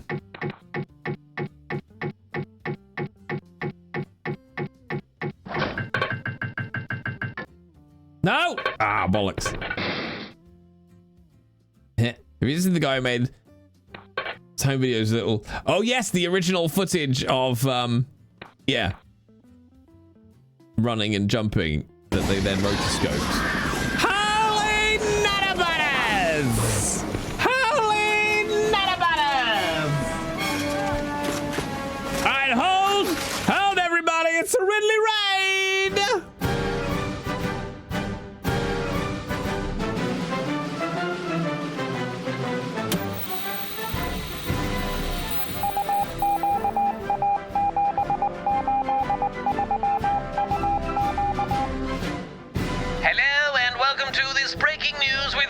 Arthur Sleep. Yes, Jay had just traveled back in time to play a game called Prince of Persia, where you only have 60 minutes to rescue the princess from the top of the tower, but if you die, it's game over. Yes, I'm so old, I'm a fossil, so it's now existing inside a Chrome browser, which is all the computing power it needs. I'm old, is what I'm saying. And we're just getting word now that yes, Theo Solomon has raided with their party. Welcome in, raiders. Please do shuffle in. There's some seats down the front here in the splash zone. And my intern, Kenneth, will be along any moment now. Tops to share some tea, coffee, hot chocolates. And if you're very lucky, he'll lean in too close and show you his Prince of Persia. But now it's time for the weather with Connie Lingis. Look at that. Look at that, chat. Look at that. Costume change. Costume change. Didn't even notice. Didn't it? It was flawless. Flawless. It's fine. We're just wasting Prince of Persia's time in the Chrome window next door. Theo, how you doing, buddy? Long time no see. Welcome in, Raiders. Can we get a shout out, please, for the wonderful Theo Solomon #1. Not because Theo Solomon on Twitch was already taken, but because Theo Solomon is the #1. Theo Solomon. I don't know why I've gone down here, but hi. Hi, Raiders. Welcome on in. Welcome in. We're just having a bit of a dick about stream today, to be honest. We've just been talking a lot about video games. Way. Welcome on in. Well, Nerd, thank you so much for the follow. Welcome on in. I appreciate that very much. And now we're just playing an old game while we talk about other games that we will then play. Welcome on the adventure. Daisy Dewdrop Fluffington. Thank you so much for that follow too. Welcome on in. Oh yeah, we did spend a lot of time at the beginning of stream talking about Diggerland and whether or not we were going to have it as welcome on the adventure as our J-Con adventure place. Diggerland was peak content. It was. Miss Sissy, thanks so much for the follow. Welcome on in. Dino Nugs 2323. Did you bring enough Dino Nuggies for the rest of us? I hope so, son. I hope so. But welcome in everyone from Theo's community. If you don't know who I am, I'm Jay. I'm a voice actor for games and director in games. I do games and stuff. Welcome. And then we stream here on Twitch. I don't know why. I don't know why, but we do. We do. Enough for the whole party. I like it. Theo, if you're still here, by all means, leave. Don't feel like you even have to say hello. Just leave. No, honestly, Theo, just go. Okay? Just go. I don't know the last time I saw you, Theo. If you're here. Was it TwitchCon? Was it having dinner? I can't remember. Look, chat, no streamer wants to raid in and then sit and talk for an hour, all right? Least of all Theo, who's probably like, I've got much better things to do. You are here! Hello, buddy, how you doing? I can't think when I saw you last. It'll be a convention or something. But I hope you're doing well, buddy. Thank you very much for bringing your bunch over. As someone who's raised around so many Southern Americans, your accent is fantastic. Well, thank you, Defiant Jazz. I'm cheating, though, because I am a voice actor. So, shh. It's a secret skill. Also, this is a character I've played for so many years now. Scooter Brown. Scooter. Hey, Scooter Brown. But yes. Hi, welcome in, everybody. I prefer the Obi one, though. Scooter is another fave. Well, now, see Obadiah Colt. I like him, too. I like him. Haven't played Obi in so long. You're well, thanks. Good, buddy. I'm very glad. Hopefully I'll see you at some point. You should come along to one of the BAFTA socials, Theo. Sam's always there. Just ask Sam for a ticket. In fact, come next week. Theo, come to the BAFTA social next week. I got 2 tickets. Just come along. Anytime you want, mate. Anytime you want to get into BAFTA, just give us a tinkle. You got my number. So, oi, Jay. Get me in. Although, first world problems, they no longer do the burger at dinner time at BAFTA anymore at the restaurant. I went in there so confidently when they opened up food at 5:30, and I was like, I know I'm gonna have the burger. And they're like, we don't do the burger at dinner time anymore. I was like, what bullshit is this? Immediately cancelled my membership. Walked out. I said, no, I didn't. But they only do the burger at lunchtime now. Oh. They only do the burger at lunchtime now. I'm furious. So I had venison pie instead, which was, admittedly, it was really good, but it wasn't a giant cheeseburger. You know, you've just been thinking about a specific food all day long, and then you don't get food. So I cried a little bit. You're gonna try and come along? Nice, dude. Well, yeah, I'm there. I should be there this coming one because it's next week, isn't it? It's in my calendar, but my next week is turning into a bit of a shit show, so I might not be there. But if I'm there, I will see you and I will say hello like that, and then I'll walk off. But I'll say hello. I'll say hello to you, Theo. Don't you worry. I'll say hello. I might go to the Science Museum as well, because I'm very cool like that. But welcome in everyone from Theo's channel. Welcome to If You're Old. All right. This is, I'm gonna look this up actually. When did it come out, chat? This is the original Prince of Persia. And it literally runs in a Chrome window now. But you only have 60 minutes to complete the game. And it's not WASD, it's all on the arrow keys. Or the number pad if you're a pro. But this is 1989. This game came out. Yeah, and while we were greeting Theo, he's just been sat here with oh no, wait, it's paused. Wait. When did that happen? When did the game get a pause? 52 minutes left. Was the original non-browser version also timed to an hour? Yeah. Oh, wow. I was 5 years old. Close. Same, actually, Gene. I would have been, depending on exact date, I would have been 4. Yeah. All right. So now, I forget the buttons. Is it down? No. I've got to pick up the sword, you dickhead. Sorry. How'd you pick up the sword? I swear you just pressed down, don't you? Ah! Fuck! It was designed to play in your lunch hour. Oh, I've picked it up, but it hasn't gone. I picked it up, but it didn't leave. It didn't come off the floor. Bum, bum, bum. You're the same age as my mum, son. Son, is that you? Bum, bum, bum, bum, bum. I got 2 kids. I don't need any more, thanks. The 2 I've got will do.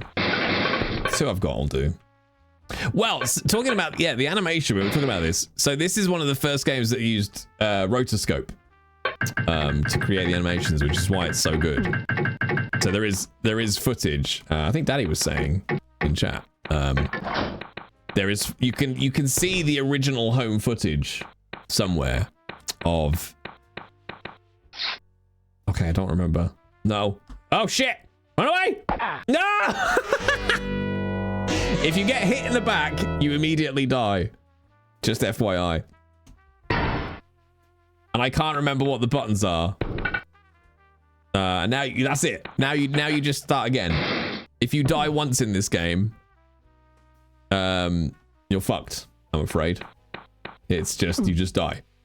7 being attacked. Yeah, it's like it's up to block and towards the enemy to stab.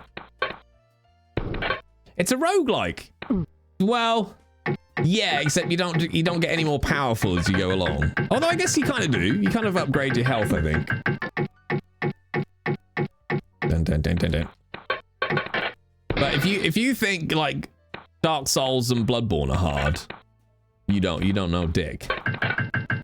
You don't know what the fuck you're talking about. Oh, I did a deathless run of Bloodborne. All right, do a deathless run of Prince of Persia, and then come and talk to me, buddy. All right, then come and talk to me. This is literally, funnily enough, like my dad is not a gamer in the slightest, right? But this my dad played. This he played. Oh no! Ooh. This he played. And as you was it you who said bad ideas? In his lunch hour at work. Oh yeah, that's right. Yeah, you go back to the beginning of the level, don't you? Time is the only enemy here. Because yeah, you only have 60 minutes to complete the game, and if you don't do it, that's it. Game over. Princess dies. Yeah, princess dies. Come on, more. And like the deaths were pretty brutal in this game. Like, especially when you run onto the spikes and there's like saws that cut you in half. Oh. I don't know. I've got to go to the number pad, chat. I've got to go to the number pad. The choppers are awful. Is it 4? Let's see. It's gotta be because I was blocking okay. I just don't remember what the attack button is. Oh, actually, no, that is a fair shout, Christina. The original Lion King game is rough going. What's a number pad? Are you pretending to be a youth, Fuzz? Are you pretending to be a youth?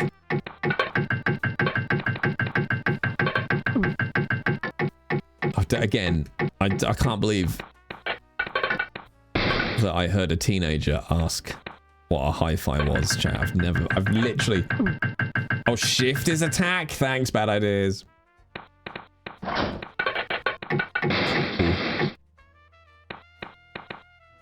Yeah, and then so basically then you have the ability to like take small baby steps and hang on.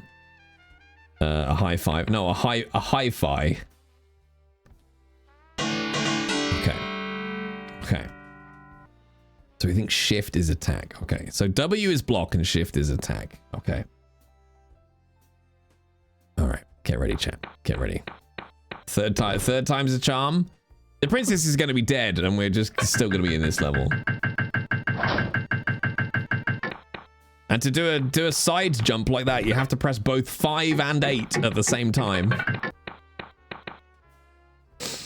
This is where I got the skills, chap. This is where I got the skills to play Dark Souls. She'll be fine. Well, because if this was a modern version of Prince of Persia now, she'd probably just be like, no, I don't need no man. Thanks very much. keep him in the dungeon. Have you seen the room that the princess is prisoner in? It's bigger than my house.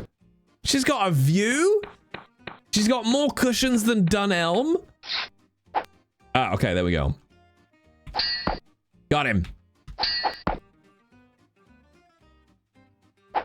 Oh, we got him, chat. Oh, get wrecked. Get absolutely wrecked. A gilded cage is still a cage, Jay. Look, you give me a gilded cage. I'm happy. I'll stay in it. I'll stay in it. Also, this music is fucking peak. For how long? Until I die. Look at it!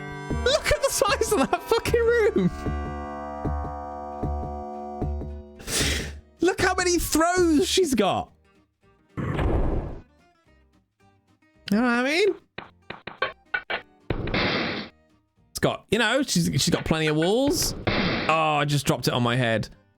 Oh, quick, get up, get up, get up. Now. Turn. Got him. I will say this as well, right? The combat in this is actually... Oh, shit. I'm going to show you, chat. Look at it! This is what kids in the 80s were looking at, right? This is what kids in the 80s were looking at.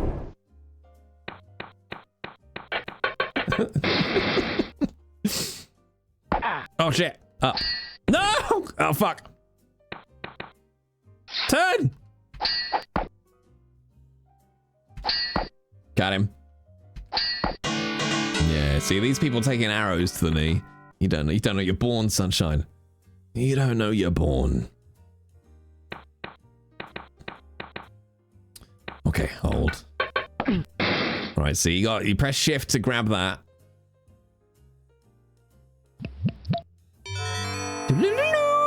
No age ratings. Yeah, we got traumatized like real men. His upper body strength is impressive. Yeah. But honestly, and now I think about this sort of less humorously, the perseverance to play a game like this is probably why I like Souls games. Because this game is actually very easy to beat. All you have to do is learn every single level, and you can only learn every single level by dying over and over and slowly learning all the places to go and where all the potions are and just die over and over and over again. It's very Abe's Odyssey. See, those games again. Oh, fuck, no. I actually think it's better to go this way. The only way to learn is by doing. The only way to win is by playing. Ooh, moody. Yeah. See, if you don't, because this is the thing. If you go from the top here, you don't have enough time when you land to get the sword out. So you die. You can creep through the spikes. Yes, because if you run onto the spikes, you die. Yeah. See, again with this. Quick, get up. No!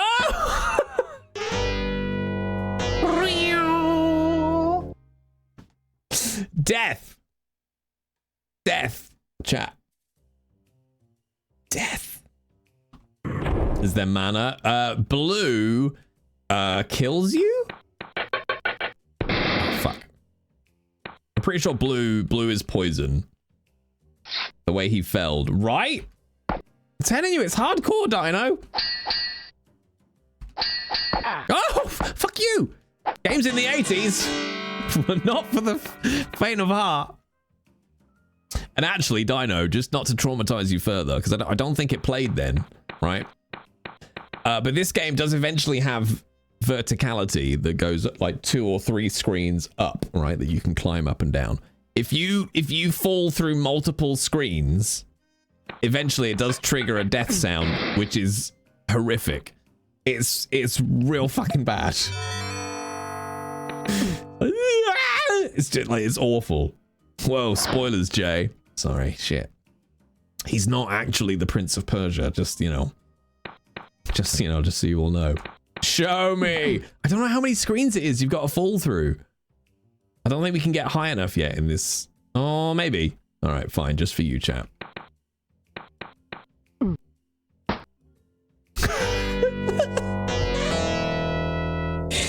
like fucking wet spaghetti. That was horrific.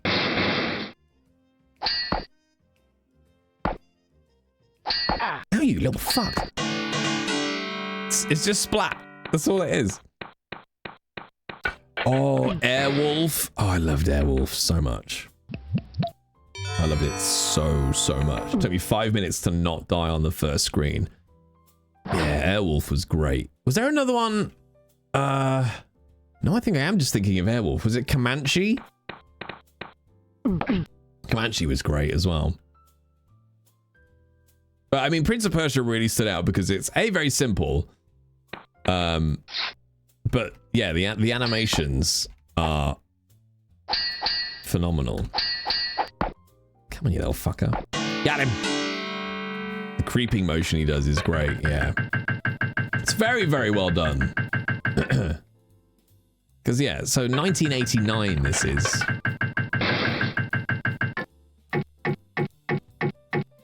I'm pretty sure blue is poison, isn't it? Oh, chat. And then I think green potions give you a health boost. Like they increase the number of health blips you have. I was a mere 5 years old. See, we don't want to close that gate.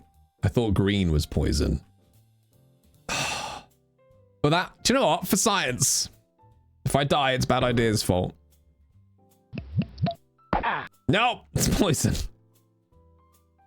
It's alright. I'll just drink this nondescript liquid we found in a dungeon.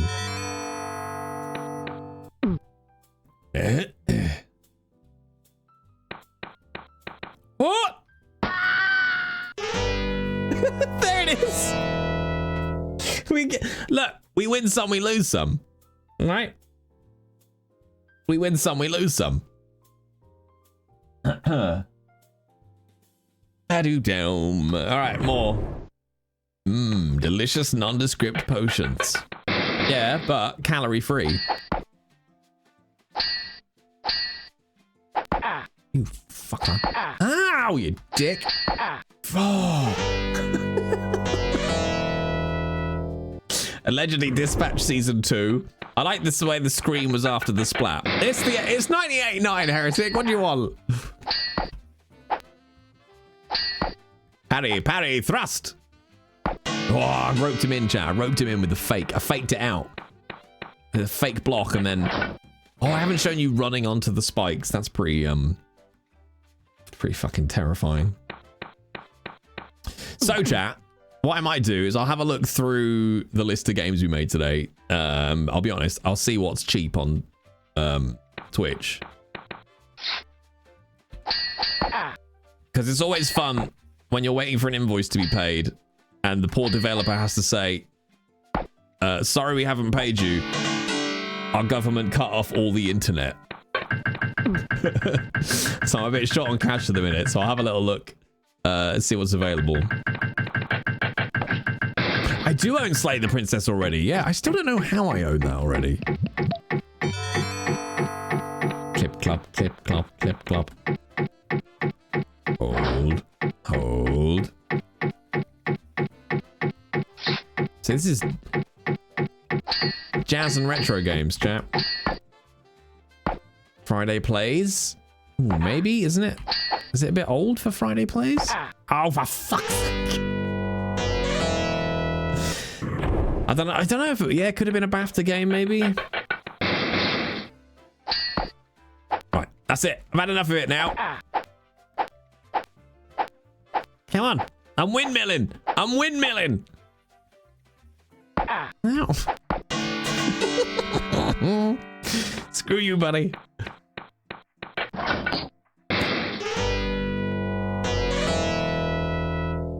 Are you on retro games? No, I'm in just chatting. Because we're just chatting. This is a retro browser. Shh. Chat, I fell down. Chat.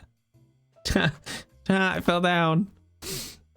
Oh, I see. When you click out of the window, it auto pauses.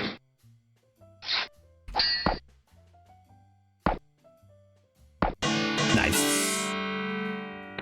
Oh, what? Sorry, the website. No. I don't. Ow! I dropped a platform on my head.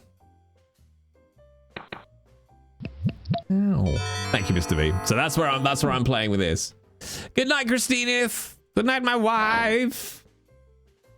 I really need to watch the other guys. Because I appreciate a lot of people probably don't know why I actually call Christina my wife. And it's not because she's my wife. It's a joke reference, hello, from the other guys, which is it's such a ridiculous film. We need to do it for movie night, actually. I don't think we haven't done it for, oh, I tell you what, I might be able to. Do you want to do a movie night February the 8th, chat? Is that Sunday? I want to say that's Sunday.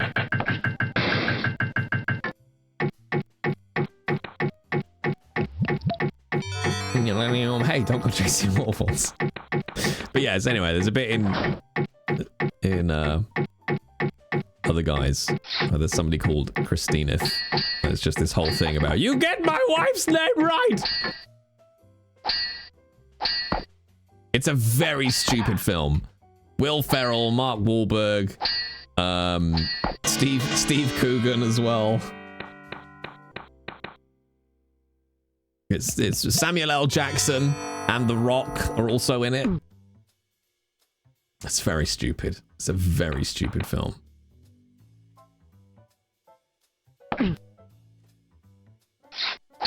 Oh, we got him. We got him. Ah. Oh, okay. Aim for the bushes. Would Saturday be doable? Yeah, all right. Yeah, all right. Well, only if it works for more people than just you.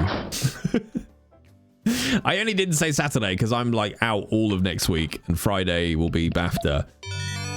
So Saturday will be my first kind of day to actually chill out. But that's fine because then I can chill out Sunday instead and then... Ooh, big health! Big health! And to be honest, it's probably better for me to have a Sunday. Oh, see, now if you've got balls, chat, you can jump over the spikes as they pop up, but it can go wrong. It can go pretty badly wrong, actually.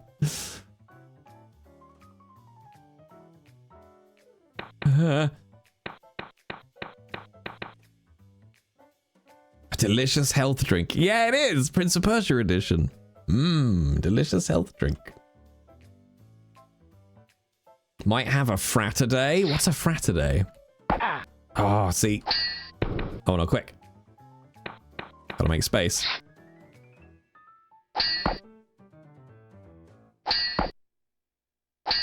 Oh, you little fucker.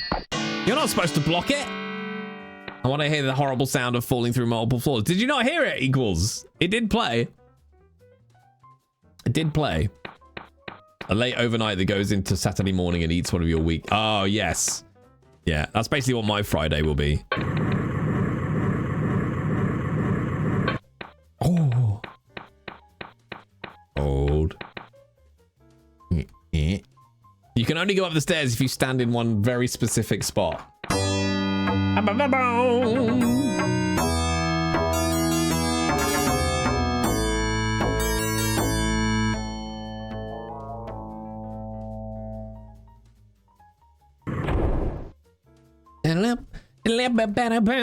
I'm employed. Yeah, we're not allowed to complain as actors. No. I'm just glad to be working. Just glad to be working. Yeah. Feast or famine. That's what this business is. Although I must admit, like, I can't really complain. My usually this is a very quiet time of year. You're at half an hour and only on level 3. The princess is dead. I don't remember how many levels this game has, actually.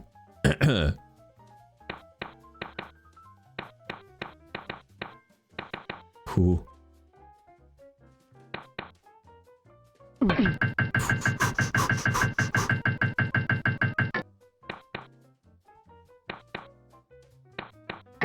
Is that only 7?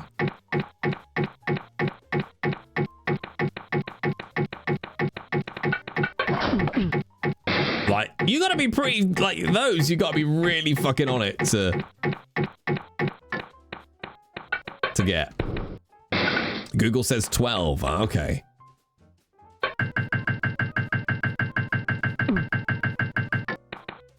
Here they are, chat.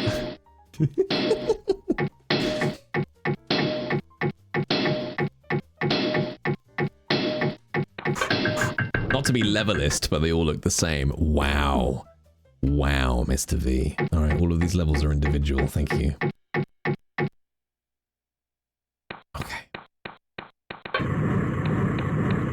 It's funny, though. Like, once you play this game enough, you start looking for ways to, like, find how you could shave, like, seconds off. Because it is, I think it is quite hard to get this done in an hour.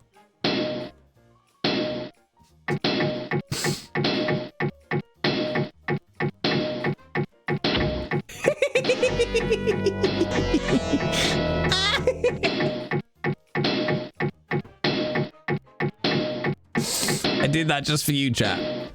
All right. Welcome to growing up in the 80s. All right. Welcome to growing up in the 80s. Okay? This is what we grew up with. Okay? Down. Down. Down.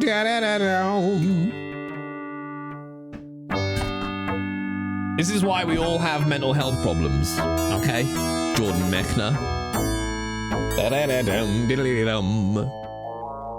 So there you go. In the Sultan's absence, the Grand Vizier Jafar rules with the iron fist of tyranny.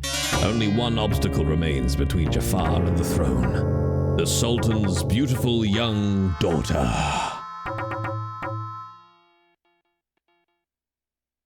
See, it even had like a cutscene intro, chat. This is 1989. And it excites me more than Fable. Oh, she's so sad. Look at all the story that's being told with just, you know. Legally distinct from Disney's Jafar. I don't. This might predate Disney's Jafar, does it? We don't know what they're saying, but probably like 60 minutes until you die. Ha ha ha ha ha ha. Oh no. Aladdin was mid-90s, but does Jafar appear in a different capacity before Aladdin, though? Marry Jafar or die within the hour. All the princess's hopes now rest on the brave youth she loves. Little does she know that he is already a prisoner in Jafar's dungeons.